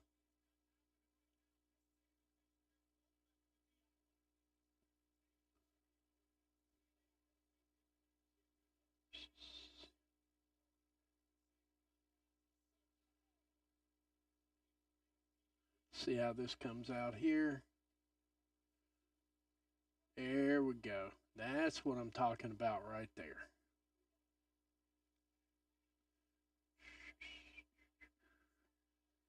All right, so I'm ready for the next segment when Rampage comes around. It's no big deal.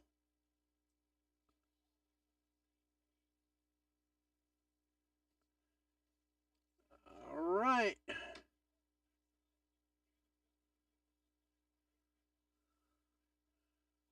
Let's see what this looks like. Oh my God, what a move. 1, 2, kick out.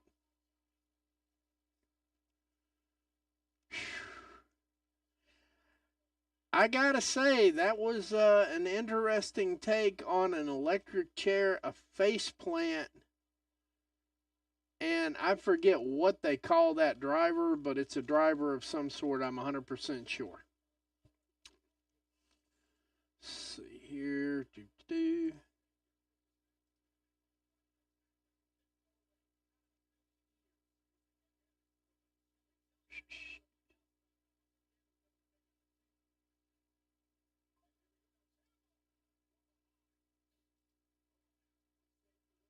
All right, we're getting lined up for the next segment here. Just bear with me.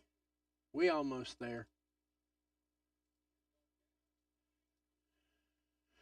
Ciampa's in, Gargano tags out. It looks like they've got the Motor City Machine Guns just about handled. Oh! Gargano taking Shelley out. Let's see what we get here.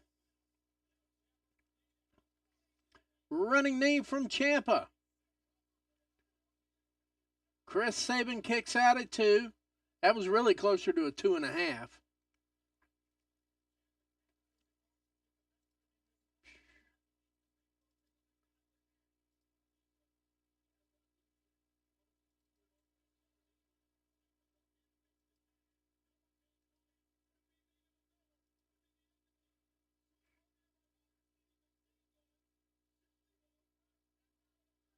There we go. Now we're ready for Rampage when it comes up here in roughly 22 minutes.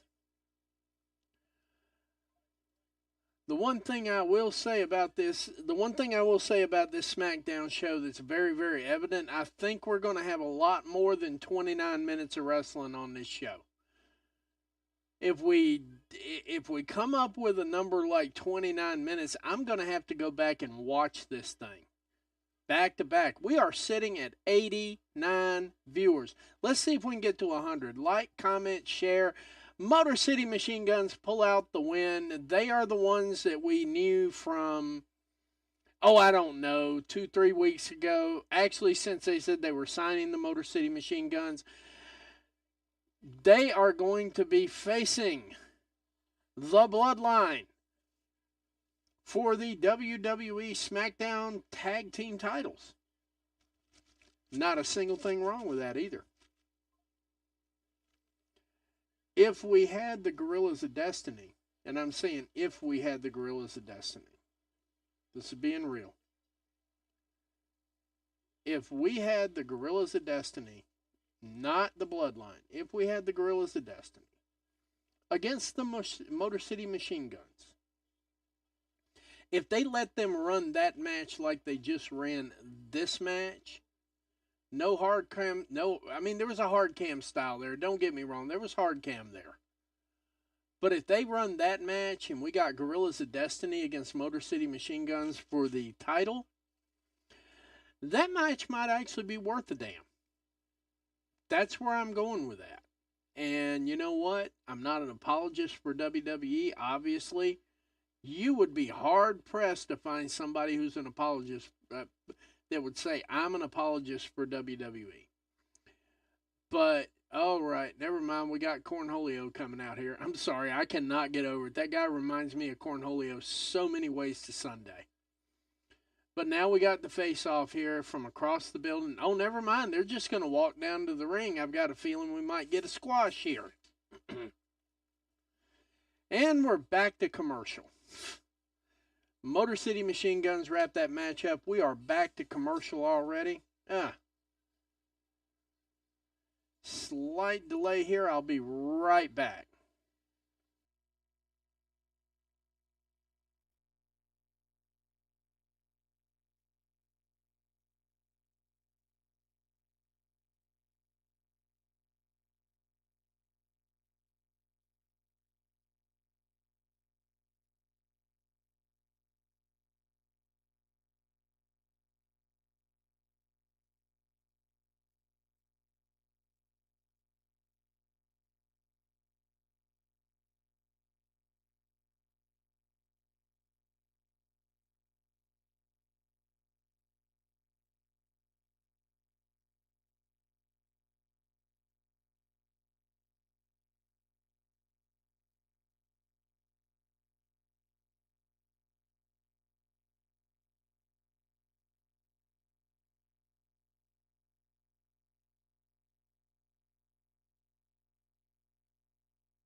And we're back. Thanks. I needed that break for a minute.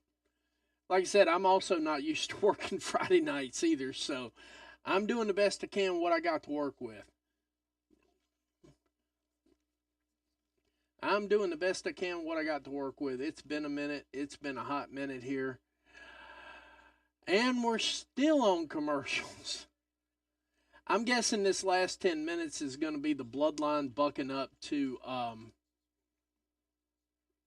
Motor City Machine Guns here. And I do believe that Alex Shelley can, Motor City Machine Guns can hold their own. Like I said before, while we're still on commercials here, if we could get the Gorillas of Destiny against them instead of the Bloodline, if I could have Gorillas of Destiny. Now, I got to tell you, I know everybody loves them. I know everybody likes these people here. But if you did a deep dive in New Japan, they weren't exactly utilized on the top card on a regular basis.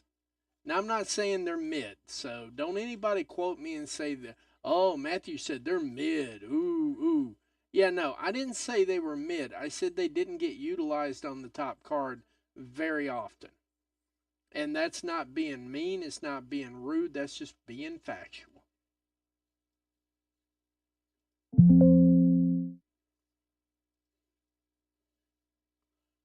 So let's put this over here so it's not so much in the way. That was the only way I could get them all in there, but yeah.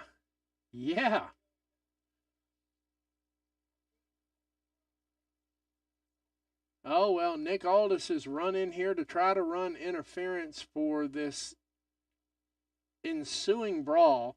And Solo Sikoa is going to try to regale us with the tales of his past week. Why do I feel like we got a Roman Reigns run-in coming in here? I know Roman Reigns is in the building. And see, this is part of it. All they have to say is Roman Reigns is in the building. We may not see him. I would actually like to see AEW produce something similar to this, where you know a top star's in the building, but you never see him, but it builds the anticipation. I would definitely like to see AEW utilize that part of this segment. because I think that would do them well. Because, like I said, we've got a report. We know Roman Reigns is in the building right now. Will Roman Reigns get involved? Will Jimmy Uso get involved? So that's where we're sitting right now with this promo, because this promo is going to finish out the show.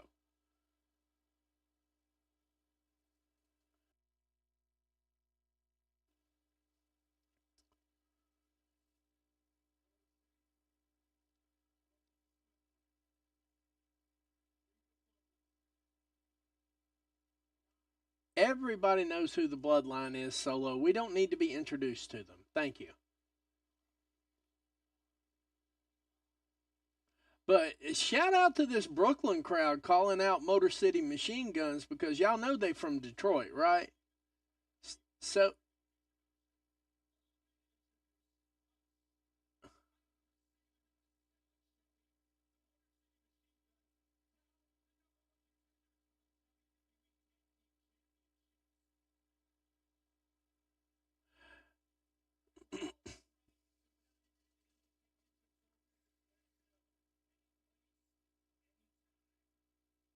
any place, anytime, Chris Sabin says. How about now?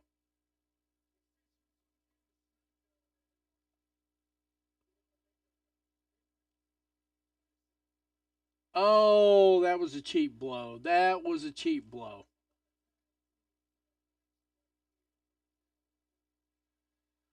That ain't gonna happen. That ain't gonna happen.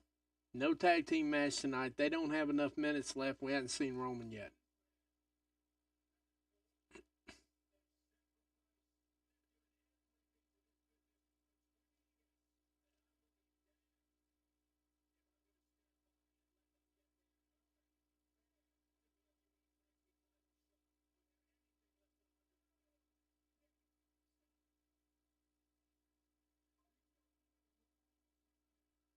Please tell me y'all not gonna talk yourselves into dicking yourself out of this tag team title. Come on now.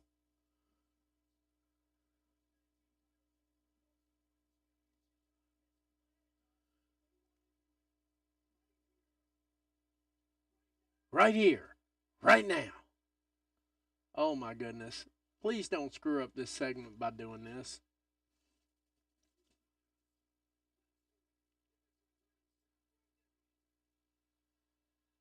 Okay, this is barbarically stupid, but okay.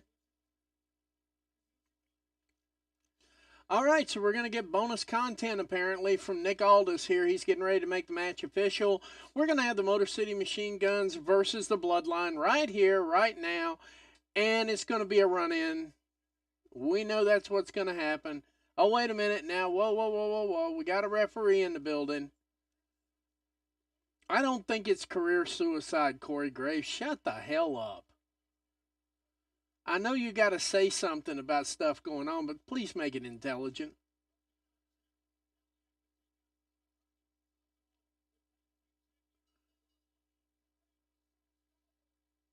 Oh, you're playing with now, boys. Oh. Oh. Let's hear it for that announce crew.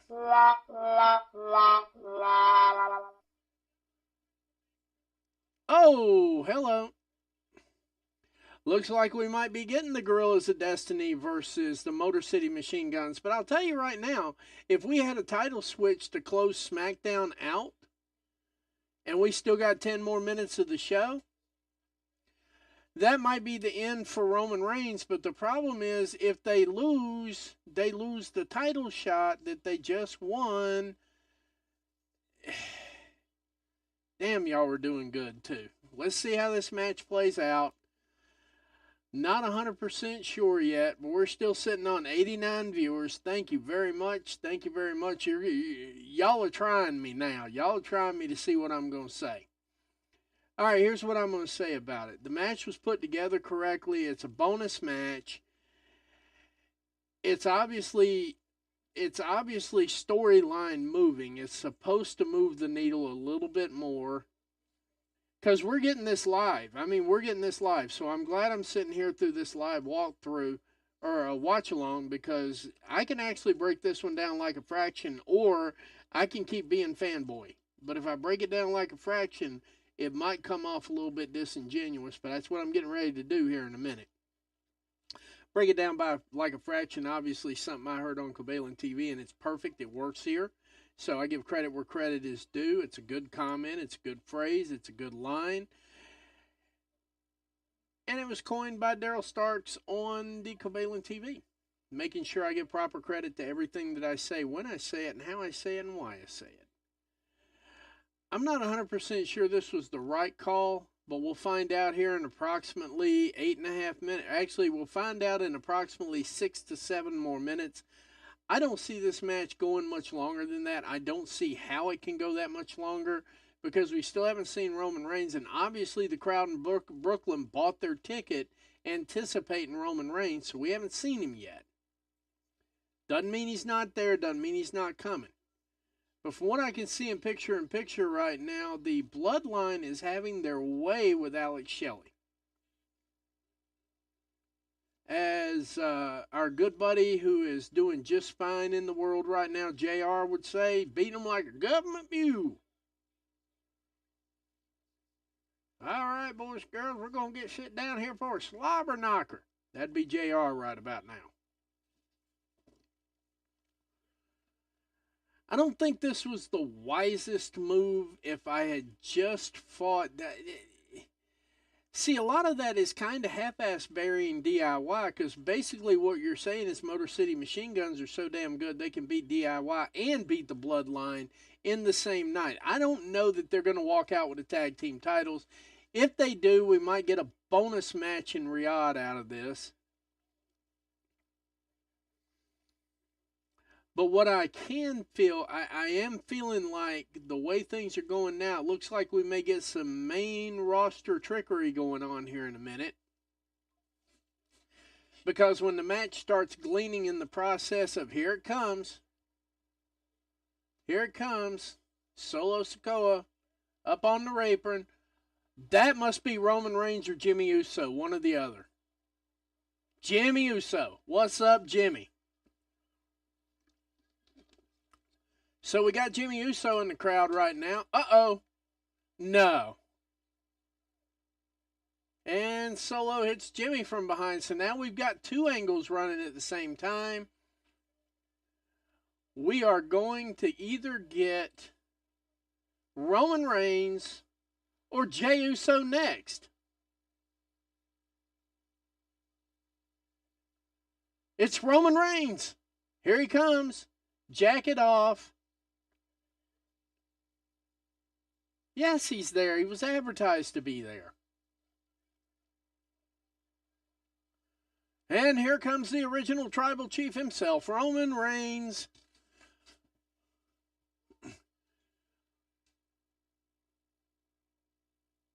There is no way they're letting this go. But now we actually have a fair fight. Oh my goodness, they're pulling this thing off. I gotta say, they got the crowd chanting OTC. The downside to this here right now, guys, is we still have the Motor City Machine Guns and the Bloodline in the ring fighting for the World Tag Team titles. And they just got the camera back to the match. We might be getting a tag title switch right here, live. We might be getting a tag title switch here, bigger than hell.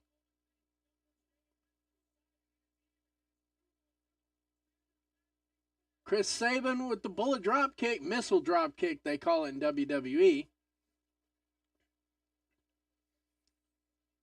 Oh, he pulled the referee into it. Now, see, this is that main roster fuckery I was talking about. Here it comes. The referee is supposedly not completely the hell out until the Bloodline get into a pinning position, and then they'll happily count the 3 count, and so on and so forth. Oh, we got chairs. So we might wind up with a Dairy Queen here too. Also something said on Covalent TV. Makes sense, works fine. Because I'm telling you right now, they're cooling it off.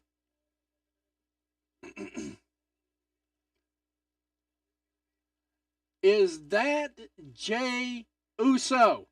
Is that Jey Uso? That is Jey Uso. Maybe.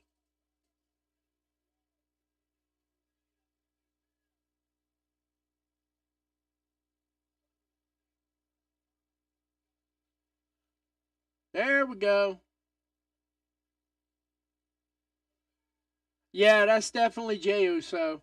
That is Yeet Man himself.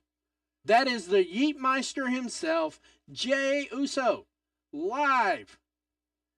We are going to get Survivor Series one way or another, and damn it, Hunter's going to book that shit. And we're going to get a title switch. We are going to get a title switch live. 2, 3. We got a title switch live on Smackdown. 90 viewers. Hell yeah. Thank you.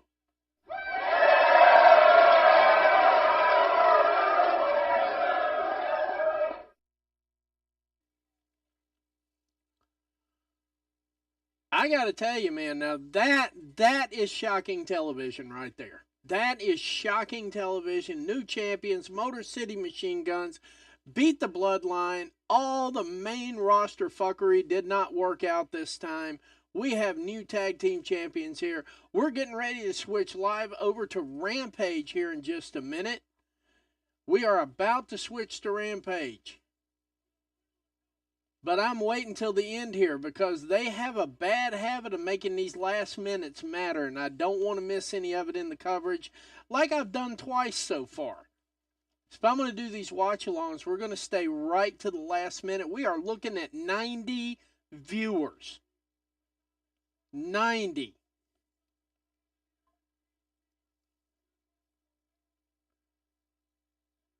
There goes the werewolf. Here's the recap. Here's everything else. Brand new champions.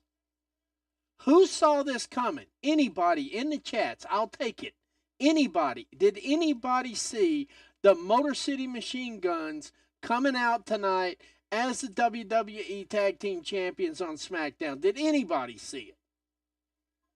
Now, I knew they were going to be in. I knew that Jimmy Uso and Roman Reigns were going to be there. I did not see Jey Uso coming in there. I did not see it. Especially after last week, did not see this coming. The recap is the recap is the recap. That is obviously why they took the title off of Jey Uso so quickly. Because they're like, hey, we got this other fight you need to do.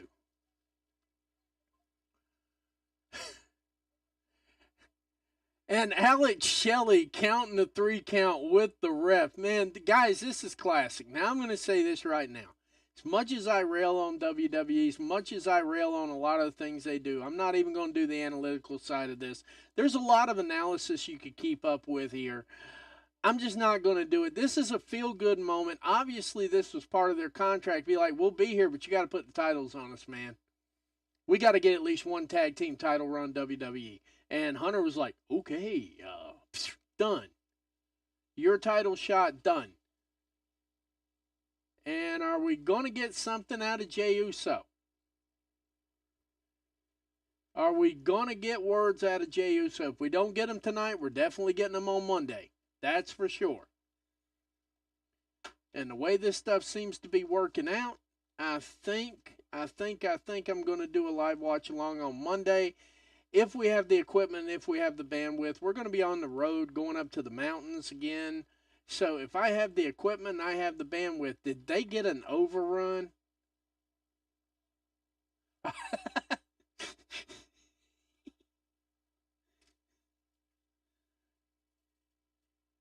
This is my son sitting beside of me right here, guys. Hell yeah. Hell yeah. And Jimmy and Jay have made up all in the same night. I knew they were going to drag this out. I knew they were going to. And there's Roman Reigns standing in the back talking like, the family is back. Even though he ain't got no Ulafala, he does not have the ghost pepper necklace. We are sitting at 91 viewers. Hell yes.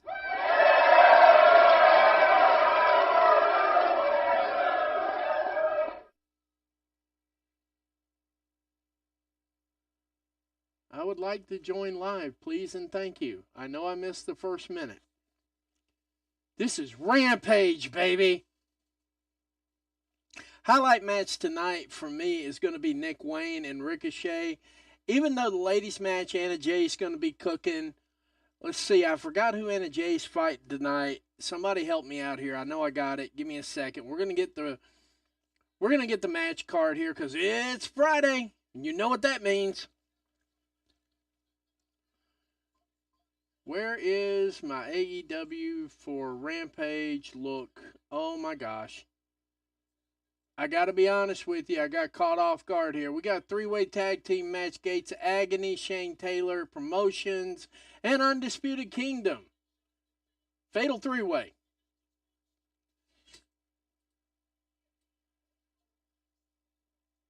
And we're doing some stuff here on commentary too.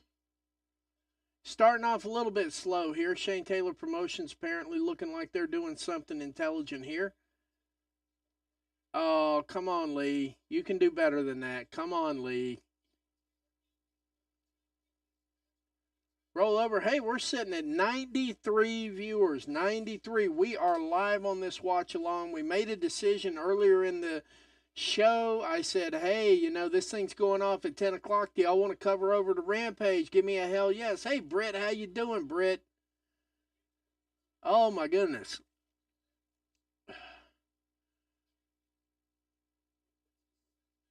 Uh-oh.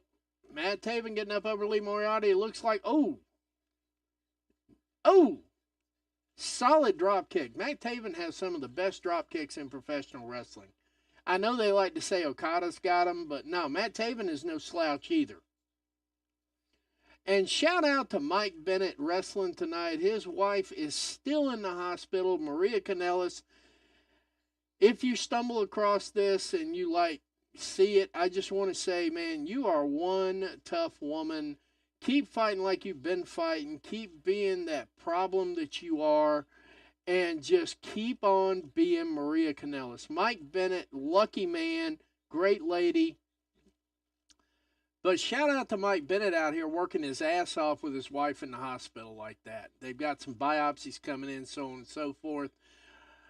Y'all keep Maria Kanellis in your thoughts and prayers. Gates of Agony got themselves in the ring now. This might be bad. It's Bishop Khan. Big fan of Bishop Khan. I think this is how the bloodline would work if you had it not scripted and not on hard cam. You'd have Bishop Khan and the Gates of Agony. I really, really hope. Zilla Fatu is a wild card right now. Booker doesn't know if WWE's got him. Obviously, GCW has backed off of him a little bit. GCW being the haven to give WWE candidates incoming some street value with the folks who watch other things than WWE all the time. That brings some street value to him coming out of GCW. But GCW and Zilla Fatu have parted ways, so it's a good question to think that he may be turning to the A. And if he turns to the A, we've got Gates of Agony over here. He could fill in a blank real quick. He could seriously fill in a blank on Gates of Agony. Bishop Khan gets the first 2 count. Bishop Khan currently carrying titles in other promotions as well. I think he's got a world title in one promotion so far. Other promotions are starting to recognize his athletic prowess, and they're starting to actually want to put titles on him. And he also plays the role really well. See, that's the part of this game that most people fail at.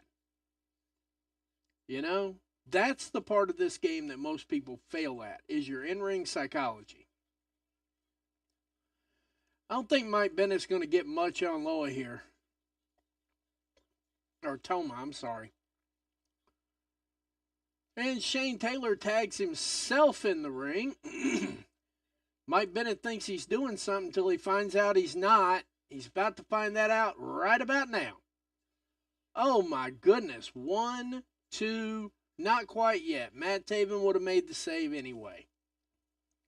Shane Taylor, Mike Bennett have history all the way across the board. They've wrestled in at least 8 different promotions against each other, so they've got a lot of history to work with here. A lot of history. A lot of history.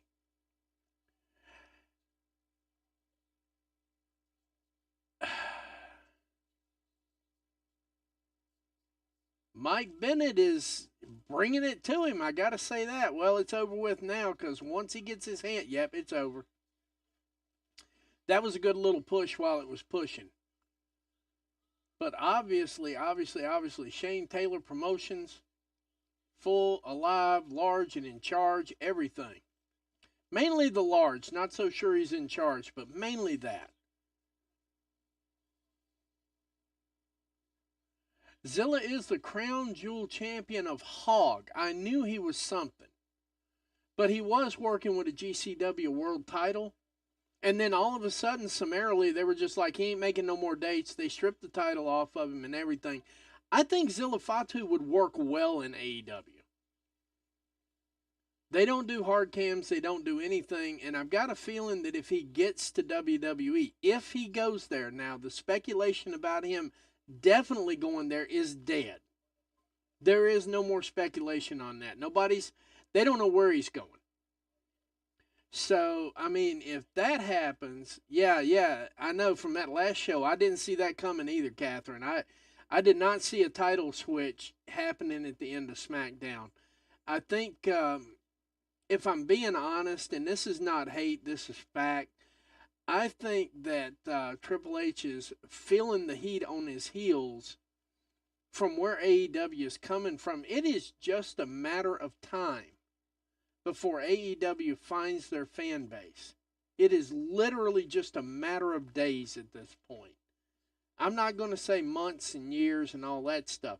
Okay, I will say a matter of months because we got November and December ahead of us. The minute AEW hits the Max app and those 100 million subscribers that are used to watching things like Game of Thrones, they're used to watching Dexter, they're used to watching mental gore. I mean, if truth be told, half of these people don't miss a Final Destination marathon if it came on. I think once AEW gets to Max, and in front of that 100 million viewers of people that like blood, guts, gore, and fighting, and all the sexuality that goes along with it, I think AEW is going to fit on Max just beautifully. You're not even going to need to shoehorn AEW in there. It's going to find its crowd. We're sitting at 93 people. Let's see if we can get it to 100. If we can get it to 100, man, I wouldn't know what to do with myself. But yeah, we're working right now with that. This is the slow part of the moment where everybody's getting their shit in. Basically, Taven was going to get something. This is where Shane is getting his shit in. Then Matt Taven and Mike Bennett will get their shit in. Gates of Agony will get their shit in. Then we'll figure out where the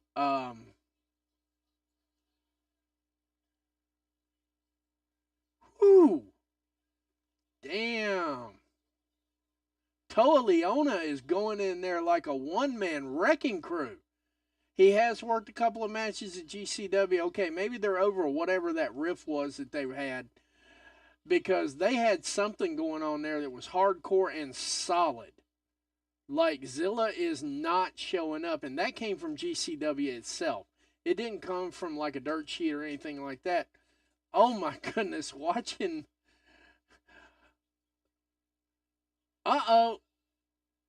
Double Samoan drop from Tony Leona.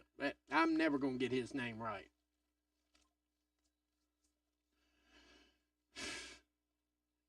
Bishop Khan getting set up.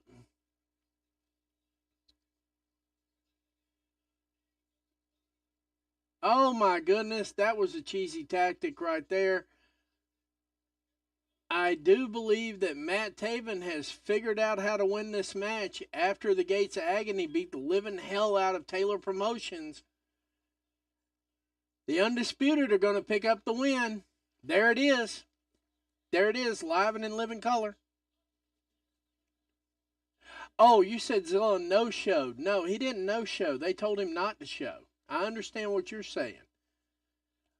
But it became obvious that Zilla wanted. I agree with Daryl on that. I think it's a money issue with GCW. I think Zilla upped his booking fee and appearance fee on that, and I think GCW just wasn't having it. And they just told him to just don't even show up. Just stay where you're at.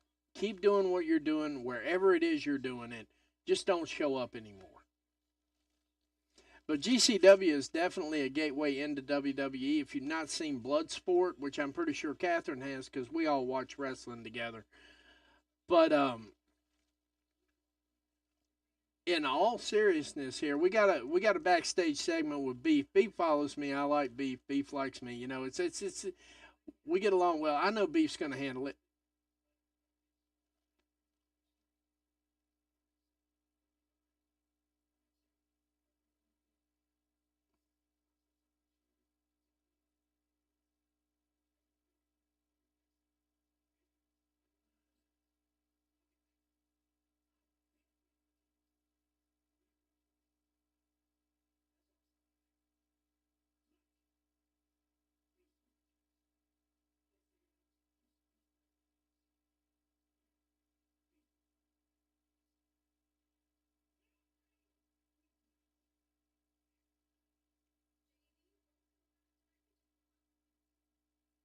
Uh-oh. So JD showing up for Beef here. That was the silence. I actually wanted to hear the promo.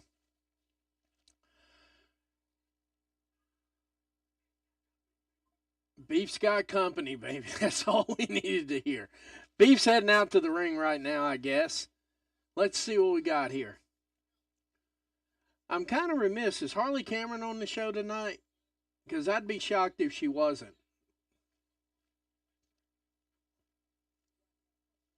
All right, they're taking a quick commercial break. I'm going to take like 20 seconds to drink some water, drink some lemonade, get my voice back, and all that good stuff. I'll be right back here in like 20 seconds, I promise.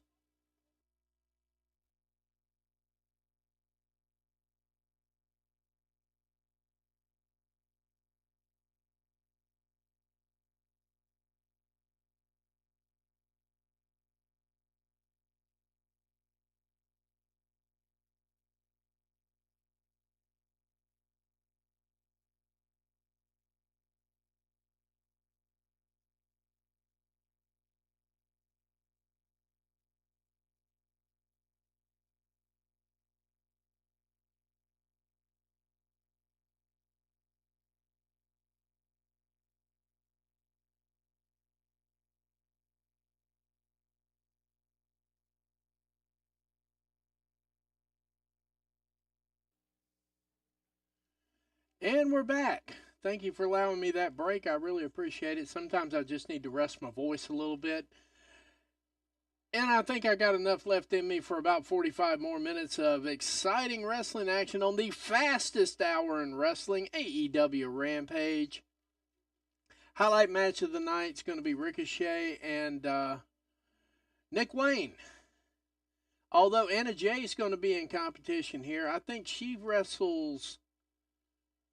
She's wrestling tonight and tomorrow. One night she's got Robin Renegade. One night she's got Viva Bond. Now I'm gonna tell you right now, Viva Bond's gonna be on Collision, so she's got Robin Renegade tonight. Anna Jay doing back-to-back nights. Gotta love it.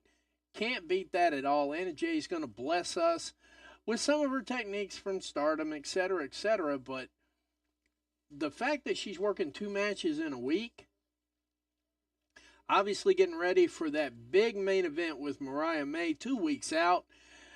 Not going to get done at Rampage for the Halloween show for Rampage, but definitely getting done the week, or not Rampage, but Dynamite. Definitely getting done the next week. So we're going to get Anna Jay in action with Robin Renegade. Top to bottom, this card is stacked. Let me get over here real quick and grab some stuff here because I'm definitely going to need it. Let's see here. Where are we at here? Rampage. Give me the card. Give me the Rampage card, guys. Yeah, we got Beef versus Beast Mortos coming up next. We just had the Gates of Agony working.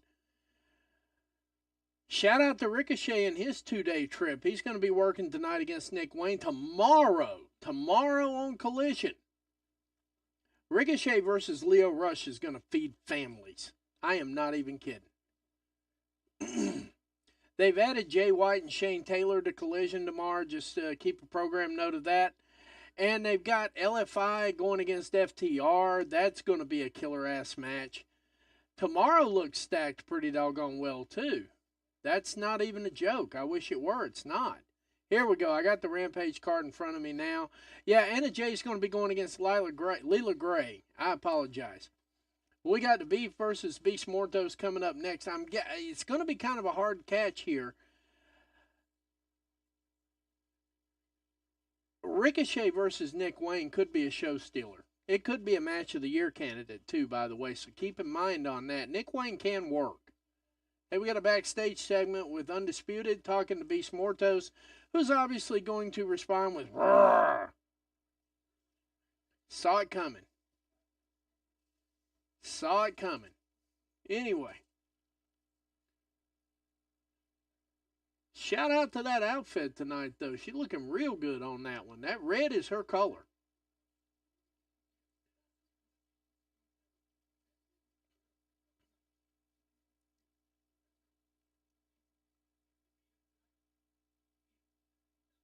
If you beat him tonight, you can eat him tonight. Mike Bennett, if you don't stop. Oh, my goodness.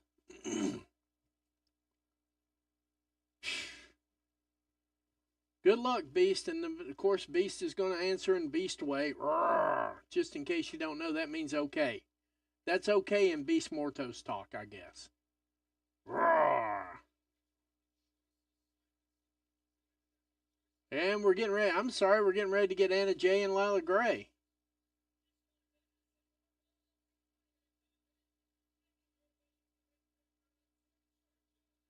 Live from Brunswick, Georgia, Anna Jay, singles record 63-45.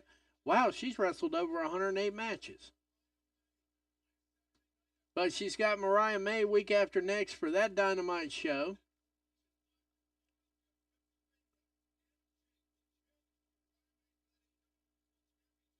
I will say that Anna Jay's entrance looks really, really, really classy. You can't beat that. She could take it about 800 directions. She chose to be classy. 94 viewers. Let's see if we can get to 100. Like, comment, share. You keep commenting, I keep responding. Top Flight, Lila Gray. Top Flight, Lila Gray.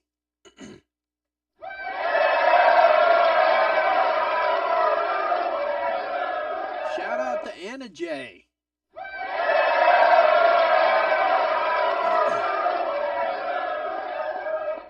Layla Gray, okay, sorry. I knew I'd get one name solid wrong before the end of the night. Top Flight, not going to be at ringside. They're walking back. Kind of interesting, though. I think both of them came out of the face side of the tunnel. So it looks like we're getting a face-face match here.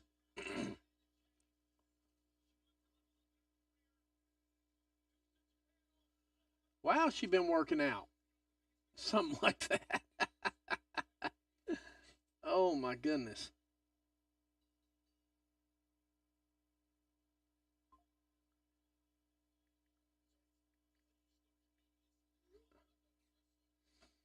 Guys, I want to tell you something. I am absolutely flabbergasted, honored, humbled to have 94 viewers on here right now. I mean that. Y'all know how to make a guy feel special for his birthday. You really do. Thank you. Oh. Anna's making good use of some of that work she got on. There we go. Shoulder tackle takedown. Lila Gray's got nothing for that. Anna Jay's booty weighs more than she does. Seriously. Nice. Nice. Nice running spin kick. Anna is really putting it together here in the ring tonight. Not that Lila Gray's not. But Anna's the one we've been watching from developmental sides. Ooh, what a minute. Oh, there we go. Something going on with Anna Jay's either selling this shoulder thing on every single match, or she might actually have a problem here. Because I noticed she was supposed to be, but she's been grabbing her shoulder in matches now for the last 4 or 5 matches. I wonder if that's a work or a shoot. Because God knows we don't need to see Anna Jay injured. That would be bad. Oh, running knee, high knee. Okay, so we can definitely say that Leila Gray's been watching some old CM Punk videos. That's where she comes up with that. Of course, that could be natural. This is the first time I've seen her work. Probably 5 months.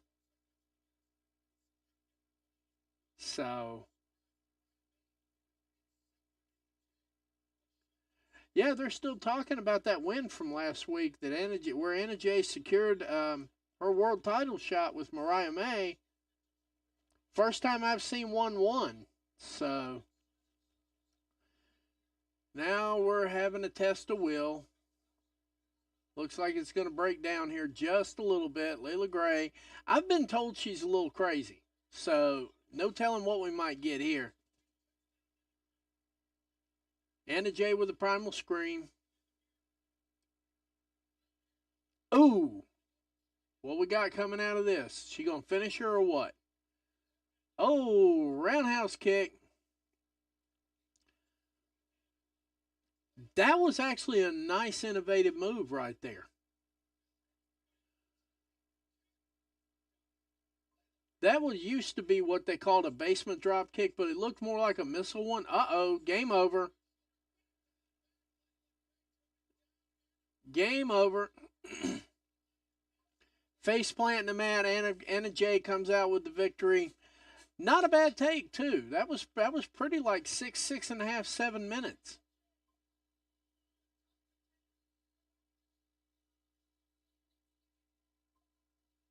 Collision next Saturday, Mariah May, Anna Jay, and you can't call me Ray, okay?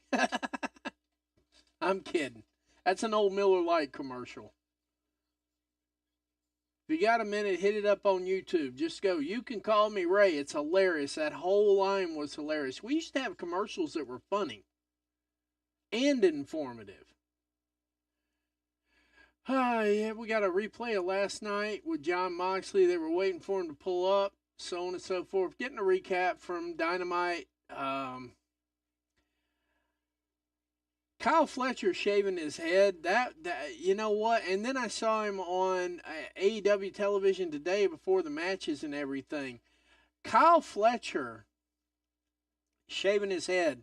That was something else. There's something I didn't see coming. So we've had a pretty busy week of let's just say wrestling things we did not see coming. Let's just go that route. Let's go that route with wrestling things we did not see coming. The Nick Saban low blow. Private Party, working it out. Private Party will disband if they cannot beat the Young Bucks. Does anybody see Private Party disbanding anytime soon? I don't. Now, I got to say this, and I'm going to say it one time and one time only. I am not scrambling for an Orange Cassidy, John Moxley AEW World Title match that involves Orange Cassidy walking out with the AEW World Title. I do not, in my heart of hearts, believe that Orange Cassidy elevates any title that he touches. I've just got to say that. My introduction to AEW, back then, Orange Cassidy was the international champion. Carrying the belt in his backpack and all that other stuff. I get it. I just don't think he elevates the AEW title. But, if this is the route we need to go, it's the route we need to go. That's just plain and simple. Beast Mortos is exactly all that and a bag of chips. Beast Mortos. And of course, we got Melistico and Roosh out there on the sideline with him. Beef ain't got nobody but JD. I don't know if this is going to work out too well for Beef. I like the way they set the matchup, though. And Beef, if you happen to actually listen to one of these things, I'm still rocking with you, kid.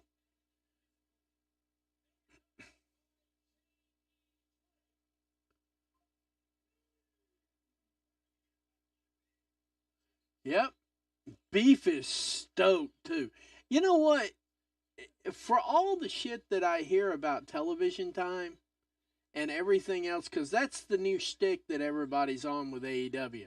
Oh, they've got some stars, but I never see them on television.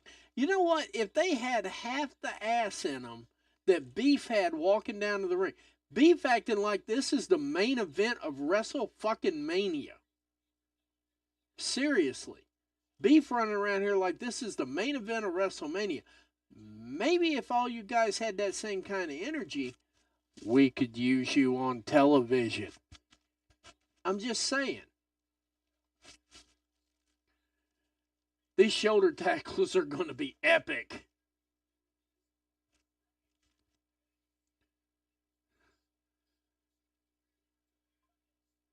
Beef is for fucking real in this match.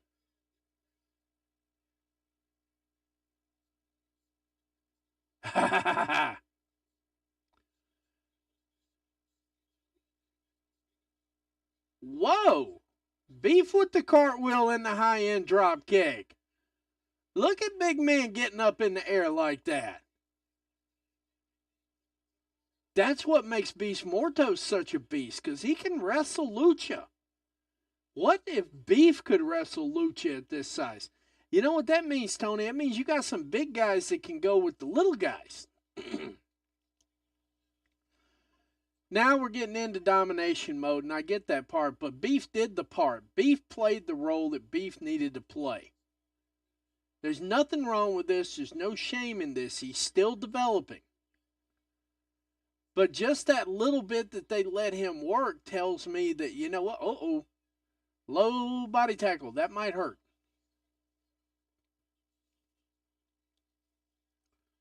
Pinning predicament. Beef just gets out of it. JD giving him a pep talk over here on the side. Oh, that looked painful. Looks like Beast Mortos hit the reset button on Beef. Ooh, power slam.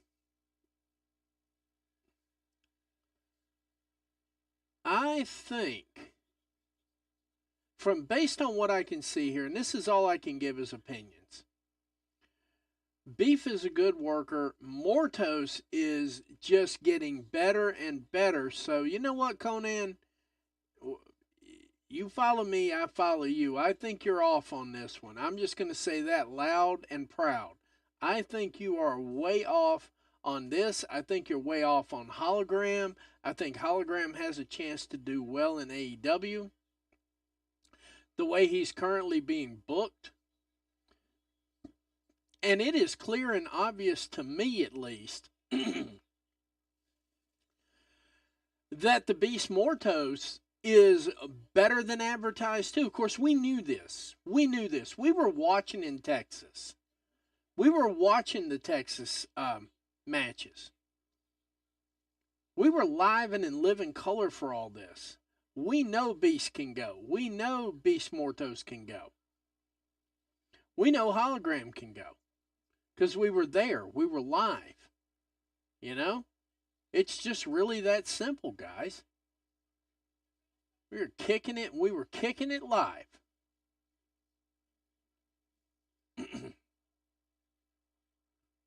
See how we're doing here. We're still working the commercial side. Let's see what we got over here on the twits. See if we got anything entertaining on the twits. Well, I do know that that line's down. Thank you very much. Honey, if you're in the chat, I love you.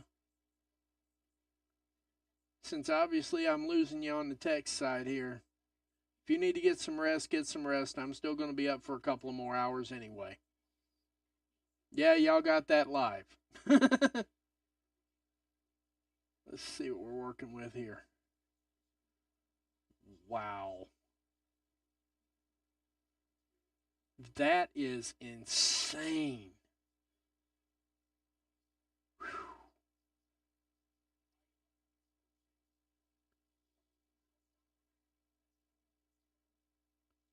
Let's see what we got here. Give me just another second.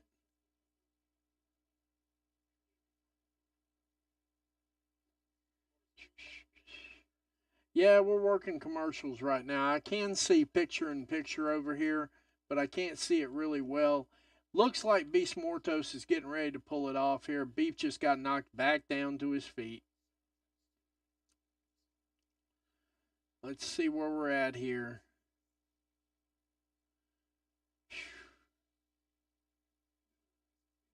This is amazing, guys. I am not even playing. I am not even playing. I'm not kidding.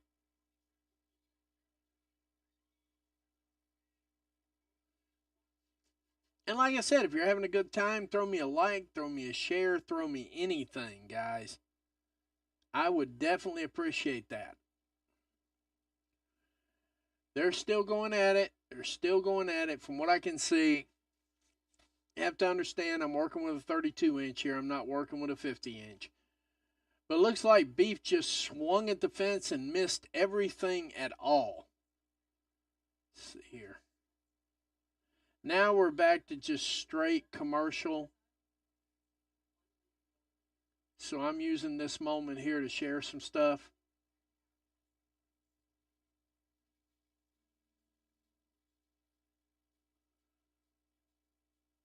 And we are sitting at 97 viewers. Thank you for the likes. Thank you for the shares. I really, really, really, really appreciate that. Oh, wow. We're about to hit 100 viewers in this mug. We are about to hit 100 viewers in this mug. I'll be right back.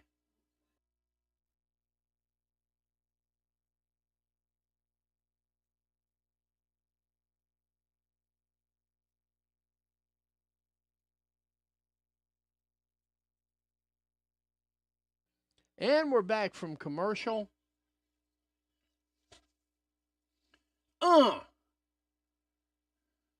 Beast went all the way down to Guadalajara, Mexico for that shot. Roosh is actually getting the crowd into this thing. Go figure. Beast was like, I didn't know I couldn't rip his teeth out. I didn't know that was off limits. Please tell me. Yeah, Beef's getting his second wind here. Beef has worked this match a solid. He's given this match a solid. That's the best way I can say it. 98 viewers. We are 2 away from 100. You guys rock. All of you rock. Thank you for your support. Thank you for your viewership. Thank you for everything. Haven't said this in a few minutes, so bear with me here and I'll cover it at the end of the match. Beef is actually throwing some haymakers. Oh, he gets the Beast Mortos off his feet. Now quit showboating for the fans and get to work, son. Come on, man. Get to work.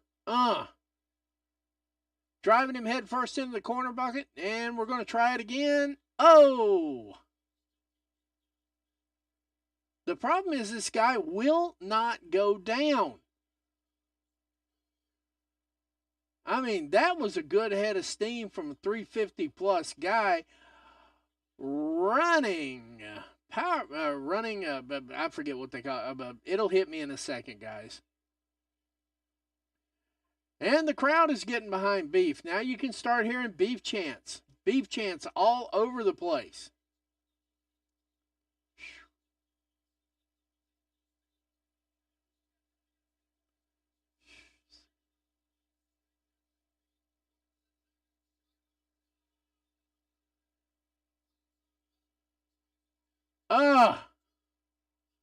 Beef kicks out at the last minute. That camera work on Beast Mortos' face is absolutely classic. Goodness gracious alive.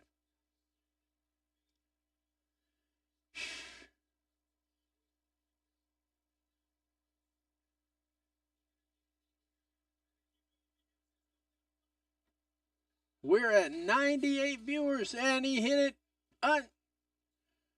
And Beef still kicks out.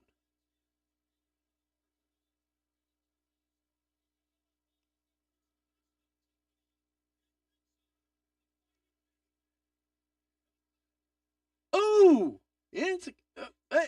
Insecurity from Beef. Are we going to get a 619? Oh, no. Just as bad, though. Flying crossbody over the ring rope. Beef's getting up to the top rope. We got the referee distracted. Now Roosh is going to get involved. Main roster fuckery wins again. Beast Mortos about to put this one away. For real this time. One thing I will say, it's very Whoa, we just hit 100. And the Beast Mortos. One criticism I will offer for this match, and this is not really that big of a criticism, but it's something we need to pay attention to. Tony, when Beast Mortos is working with these bigger guys like this, we're going to have to find a little bit of a different protocol. That finishing move right there was a little bit nerve-wracking. I thought he might have dropped him on his head. I could be wrong. But now they're selling the post-match angle here, and Roosh has got Beef locked up in the rope, and JD's trying to figure out if he wants to go in and get him some. He hadn't quite decided yet, but Beef is there all by himself. JD was going to try to get in the ring. Beast Mortos holding him off. Now Roosh has got JD in the lariat. Got him in the choke. Yeah, you was going to get involved with it, whether you wanted to get involved with it or not, but Roosh comes through. Beef is out. JD is out. Everybody's getting triple team. Pause. That is something. Now he's getting beat with it. 101. We've got 101 viewers. Hell yeah, that's what I'm talking about right there. Boy, this is looking tough. 101 viewers. Guys, I'm going to take a picture of this. I didn't think I'd ever see anything like this. That's how excited I am. You guys rock.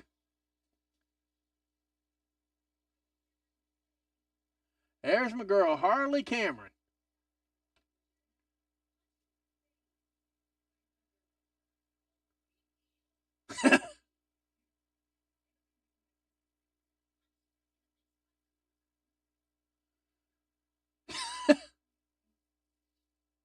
Aren't you special?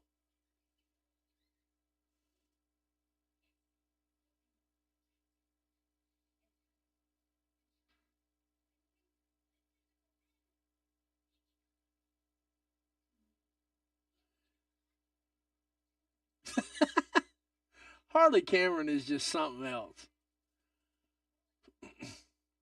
Harley Cameron is a once-in-a-generational talent. And she just happens to look good doing it. That's just all there is to it. She is a once-in-a-generational talent when it comes to that mic. We have not seen this much entertainment. I personally have not seen this much entertainment. Pretty damn close to about 15, 20 years since I've seen somebody who could be that athletic, that talented. I mean, the looks part, don't get me wrong. I mean, she's an attractive woman. I'm not going to lie. But I'm married. I'm very happily married, so I don't look at it that way.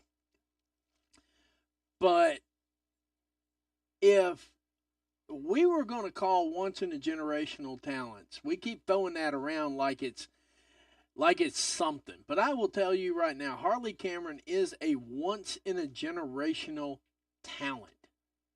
And they are going to give Nick Wayne and Ricochet 15 minutes minimum to work this match. So we are about to get treated. Guys, I'm going to take about a 20-second break here to rest my voice because this match is going to bang in about 900 different ways. Pause. I'll be right back.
And we're back. Thank you. Thank you for the moment of rest here. I got a feeling that they're going to give the rest of this time out to Ricochet and Nick Wayne. And I got a feeling here we are going to get a match of the year candidate. And before everybody laughs, these two gentlemen can not only go, but they can go at a higher level. They can go at a level. I had to take a pause for a minute because all I'm getting is political ads. I don't want to ruin the energy by sitting there having to watch that. I just didn't want to. So we went to break for a minute. We're back. 101 viewers in the mofo house. You guys are 100% awesome. That's all I got to say. You guys are awesome in 8 different languages. Holy crap.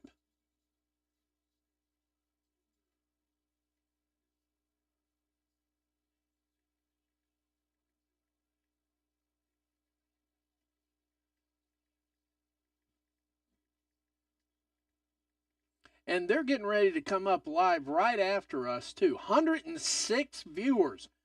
Damn. Thank you. 106 viewers. Wow. Thank you very much. After this, after Rampage, after I get off the stream and everything else, stay put. Stay put. We got some good action coming from at the Covalent TV. And if you have not seen these two gentlemen work, you are cheating yourself. That's all I got to say. If you have not seen these two guys work together, you are cheating yourself. Probably going to get a starkly contracting view because, like I said, I was watching. If I'm doing a watch along, I'm going to treat it from a fan standpoint and so on and so forth. I'm going to give you some analysis. That's for the analytical show that's going to be tomorrow. After Collision, you know what? We're going to just do a live watch along on Collision too. Why the hell not? Because that seems to be what's working right now. That seems to be the way everybody wants to see me work, so that's how I'm going to work. We got Ricochet coming down the ramp right now. He's getting ready to work 2 matches this week, and this is just the start. He's got Leo Rush tomorrow. Before that match even takes place, I'm calling it a cheat code. At the very worst, this match is going to be a mini cheat code. That's why I wanted to rest my voice. I wanted to have all the voice going for this match here. Wanted to have all the energy, bring everything that I got for this match, because I'm damn sure Richard O'Shea is going to bring it. Also a coined term by at the Covalent TV. They are entertaining. They are analytical. They bring you those facts, data, and statistics. The Covalent TV coming on live right after our watch-along show. Be sure to put a lookout for them. I'll be sitting there shouting them up just like I've been shouting myself up. Okay? They're going to get the same energy that I'm giving myself. That's how much I believe in their program. Their analysis is top-notch. They're never even really wrong. I mean, they're on the right track. They're on the right track 150% of the time. Their takes may be a little bit off, but not even that much. In fact, I don't even think I've seen them make a mistake like some other podcasters do. And when they make a mistake, much like I made a mistake with the Motor City Machine Guns in their presentation, I came right on this stream and I said, guys, I dropped the ball in my assessment of that. I thought they were going to present the Motor City Machine Guns one way, and it turns out they put a rocket on them before they even got in the building. See, I was wrong about that. It's okay to be wrong. There's nothing wrong with being wrong. It's when you're wrong and you lean into it, JD. Anyway, I had to get my one shot in, guys, because here we go. Ricochet and Nick Wayne. Bell has rung. They're circling the ring. They're filling each other out. And there's the lockup. Ricochet's going to win this match. This is not going to hurt Ricochet's record today. Now they're rolling the ring, still in that lockup. You see, a tie-up tells you an awful lot about how the match is going to go. Now, when you heard me say, oh, Ricochet's going to win this match, there's something I'm always looking for in a tie-up. And whoever asserts dominance immediately in the tie-up, 9 times out of 10 comes out ahead. So if you want to understand why in the world I said, well, Ricochet's going to win this match, you learn a lot about the tie-up. The tie-up tells you, when they lock up, that tells you everything you need to know about the match. It tells you about the energy. It tells you about the ring psychology. It tells you everything. And in that one little short thing, I read the match. It's not hard to read the match. So Nick Wayne wants a do-over. So we're going to do a do-over again. No bell ring or anything like that. Oh, God, they got Aubrey in here as the referee.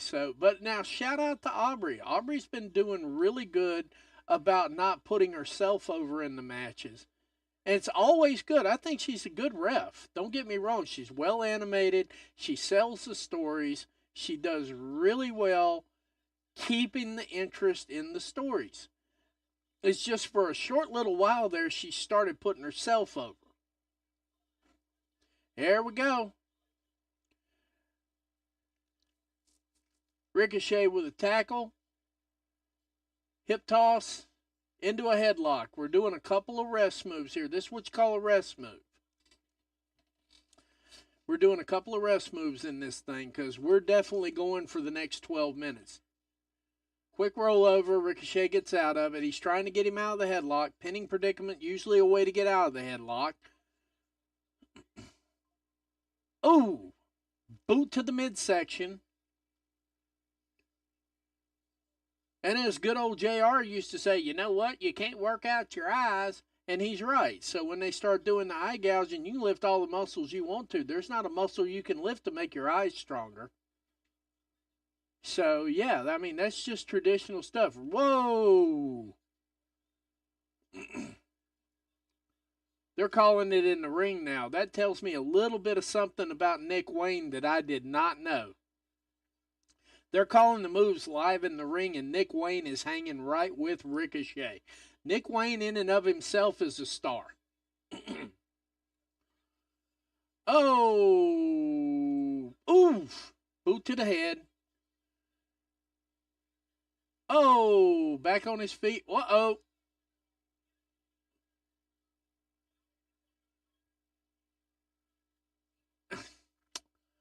Mother Wayne providing the distraction for Nick. Yep, I'm not going to say that. That might screw up the algorithm. Nick Wayne disposes of Ricochet over in the corner into the stands. Now he's back in the ring, calling for the call out, calling for the count out. Security Jay over there in the corner. Security Sam over there in the corner. Keeping an eye on Ricochet. Make sure the fans don't get a little too frisky when they don't need to be. 106 viewers. Hell yes. This is what I knew this show could be. Thank you. I knew this show could be 100 plus. I knew it could when it started off. The minute it started off, I'm like, we might hit 100 today in my mind. But I am extremely humbled, honored that you're allowing me into your homes to talk to you on your phones, wherever you're at. I'm very honored. I really appreciate that. Nick Wayne is actually showing some ring psychology here that I have not seen out of him the whole time I've been viewing him.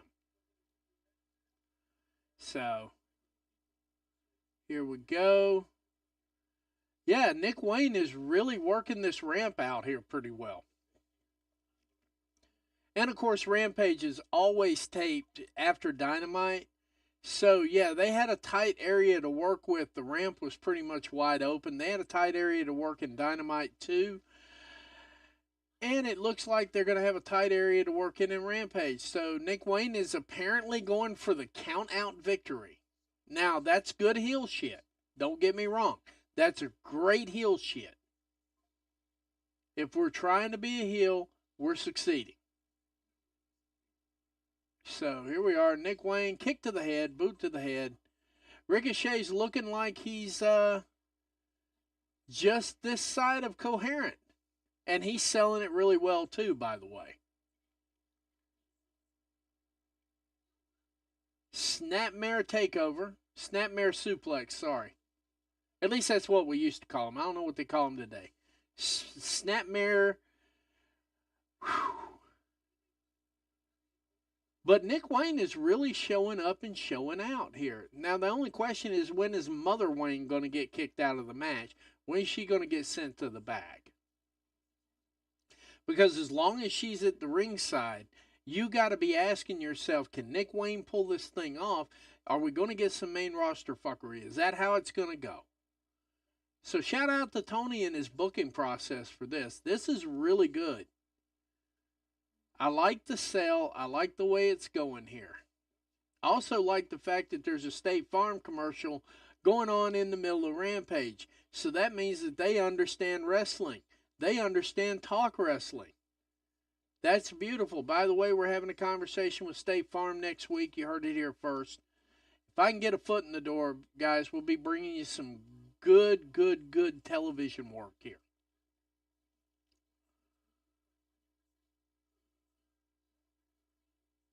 Nick Wayne is actually dominating this match the best way I can see it. This has been a night of surprises, guys. This has really been a night of surprises. I am happily shocked to be surprised. This is the first weekend in a month that I can genuinely say I don't know what's going on. Now, I said at the beginning of the match Ricochet's going to win it. That's just because I can read the tie-up. I can read the lockup. Damian Wayne Costal taught me how to read that. If you want to, follow him on Facebook. He does not have a Twitter page. Damian Wayne is quite possibly one of the most giving wrestlers, ever that I've ever met. He will actually sit down and break matches down unbiasedly. No bias in his breakdowns. So a lot of the education that I got on actually how to classify matches, I got from Damian Wayne Costal. I have no problem. Good friend, been a long time friend, 15 years. I've met him in person. He's met me in person. As great a guy in person as he is online. Ricochet with that flying, oh my goodness. He's like, here, let me check my look. Now see, this is what was missing from the WWE Ricochet. It's going to be a kick out. We still got 6 more minutes to go. They're going to give him the whole, they're going to give them the whole night. And this is turning into a cheat code. This is really turned into a cheat code. Nick Wayne has not worked sloppy. Now, the one criticism that I do have of Nick Wayne, when he's phoning it in, you know he's phoning it in. But he's on the stage with Ricochet right here. And Ricochet is managing to bring a match out of Nick Wayne that I can honestly tell you I have never seen. Now, do I think Ricochet's still going to put this together? I do. See, there we go. Nick Wayne going to the eyes. Going to the eyes. You can lift weights till you're blue in the face. You cannot make your eyes stronger. You cannot do it.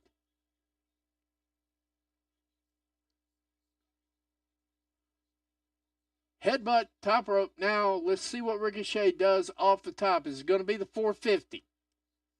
Is it going to be the 450? And he's going to land on his feet because Nick Wayne's going to get out of the way. This baiting thing has not served either of these wrestlers very well tonight. Both have tried the bait and switch, and it just has not quite happened. Ooh! Now, I got to say, Nick Wayne doing the stunner like that right there and making sure he grabs onto the ropes for some extra heel action. Nick Wayne, this is his coming out party tonight. Ricochet has literally taken Nick Wayne. They're in second gear now, and they've got another gear to go. They're in second gear right now as we speak. Nick Wayne is selling his ass off. Ricochet selling his ass off for this match. Mother Wayne doesn't even know where to interfere at this point. That's the best part of these matches. Good Lord. What is Nick going to do? He's getting ready to get dropped on his fucking head. That's what's getting ready. Oh, no, he broke it out.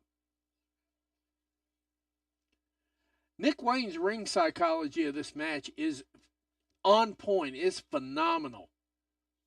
Ooh! What the hell was that, Ricochet? It was nice, whatever it was. Deep dig German suplex. Digging deep. Ricochet's digging deep. Now we're in the deep end. Now we're in the deep end.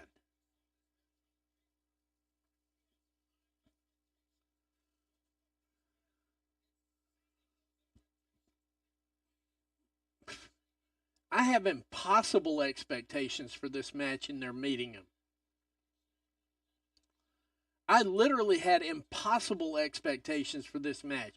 This Ricochet, this Nick Wayne thing here, this Nick Wayne ring psychology thing here, I'm sold. Sign me the hell up. Now, for those of you who say Tony Khan can't book, if you watch this match and tell me Tony Khan can't book, you're an idiot.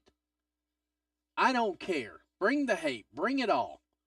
I haven't even had my Rage Watchers tonight yet. That would be awesome. If I had my Rage Watchers, we'd be close to 136 viewers right now. That was a move. Are we going to get... Uh-oh. That was a destroyer. And Ricochet. This match is just selling on all levels. This match, if this were a 10-cylinder engine, we're hitting on 12 cylinders right now. I am not even joking. And Nick doing the right things when he's supposed to. What is it about Ricochet that just brings these matches out of his opponents? I'm dying to see Ricochet and Kyle Fletcher now at this rate. I want to see what Ricochet gets out of Kyle Fletcher. There we go. Game over. Do you know those last 5 minutes went by so fast I did not even... We're at Overrun City here now. We're getting ready to hit Overrun City. Hidden Blade. Tell that story, Ricochet. 3 count. Ladies and gentlemen, before we start getting ready to close this down, I can tell you right now, it would be remiss to say none of this would be possible without Freshen Up Energy and Cosmic Snacks. They have been a good partner. They're great sponsors. Take a minute, look at their portfolio, look at their offerings, look at everything. Ricochet winning this match with a Hidden Blade was an absolute dead stare off at Will Ospreay. That tells me we're going to get Will Ospreay and Ricochet again. Now, I'm surprised he hadn't shown up. Oh, Konosuke Takeshita is showing up now. We're getting the stare off right now. See, this is why you got to watch Rampage, guys. You got to watch it.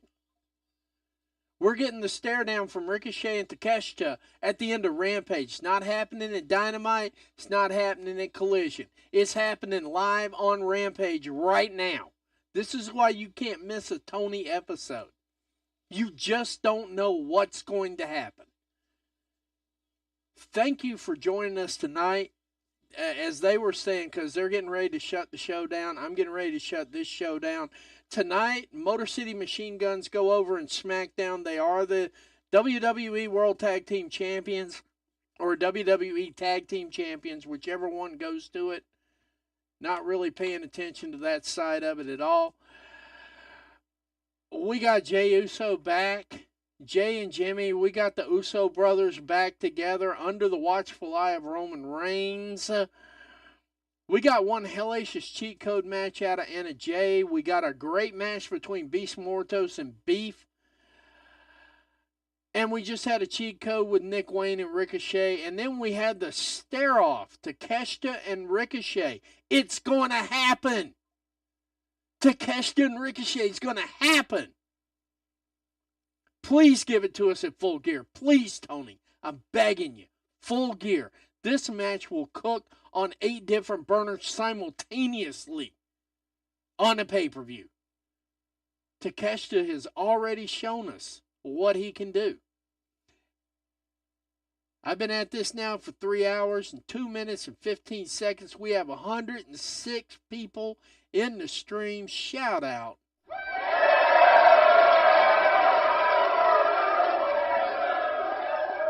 But for now, I definitely want to say thank you for watching Graps TV and The Sicko Show. I've been your host, The Matty Man. Stay tuned. Do not go anywhere. At The Covalent TV, coming up live in just a few minutes. They're going to bring you 2 hours of that good work, the facts, data, statistics, all of that coming to you live in just a few minutes. But for tonight, thank you. Thank you, thank you, thank you. The viewership is outrageously great. Thank you. I'm humbled. I appreciate it. My birthday starts in approximately 58 minutes. You guys have just made this old dude feel like $1 million. Thank you all. Thank you, thank you, thank you. Jennifer showed up, wished me a happy birthday live on the stream. That's what I'm talking about right there. But I'll definitely be back tomorrow for your AEW Collision watch along from 8 to 10. We're going to do a short review of Collision and all the action happening in wrestling this week following our AEW Collision watch along. Probably be about 30 minutes of that too. So you know what? If you guys are in town, you want to catch that show tomorrow too, hook me up. I mean, jump in. And like you saw, when people show up and they chat, I interact with everybody. I got 3 screens going up so I can see all the chat windows. So anyway, I appreciate your time. I appreciate your effort. I appreciate your patience with me as we continue to grow. Signing off tonight, getting ready to watch The Covalent TV myself. I'm going to be following up with that show. I'll see you tomorrow night, 8 o'clock, live and in living color. The stuff's already out there. We're good. Thank you for letting me be a part of your evening. And good night, America, wherever you are. Thank you.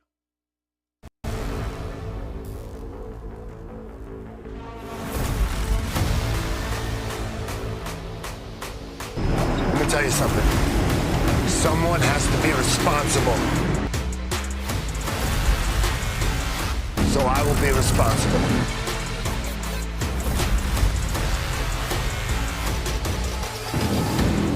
People think they know what I'm about. They think they know what motivates me. They don't know anything. I have a dream of a land of opportunity.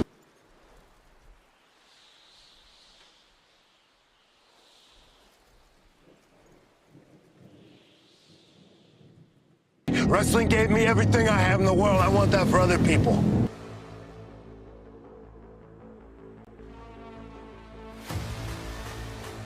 Egos out of control.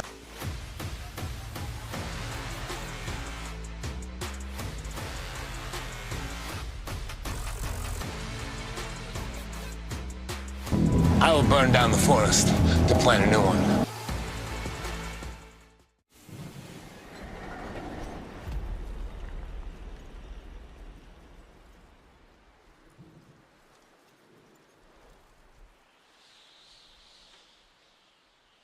I'm not sentimental.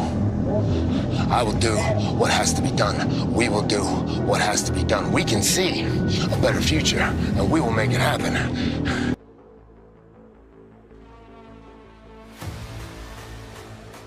If you want to come with us, you can come with us. If you don't, run while you can.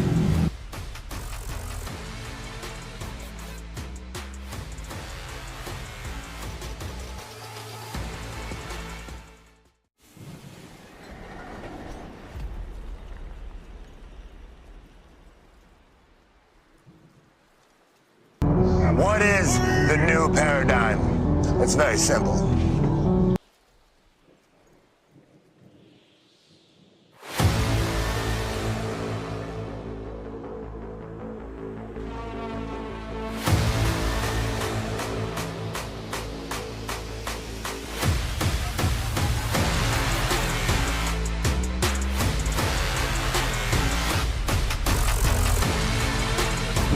What is the new paradigm?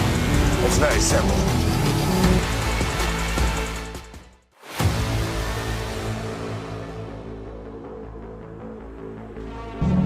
Get out of the way!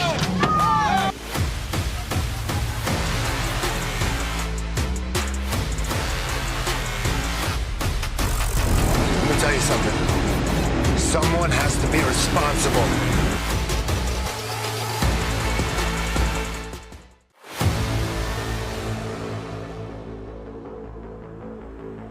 Let me tell you something. Someone has to be responsible. So I will be responsible.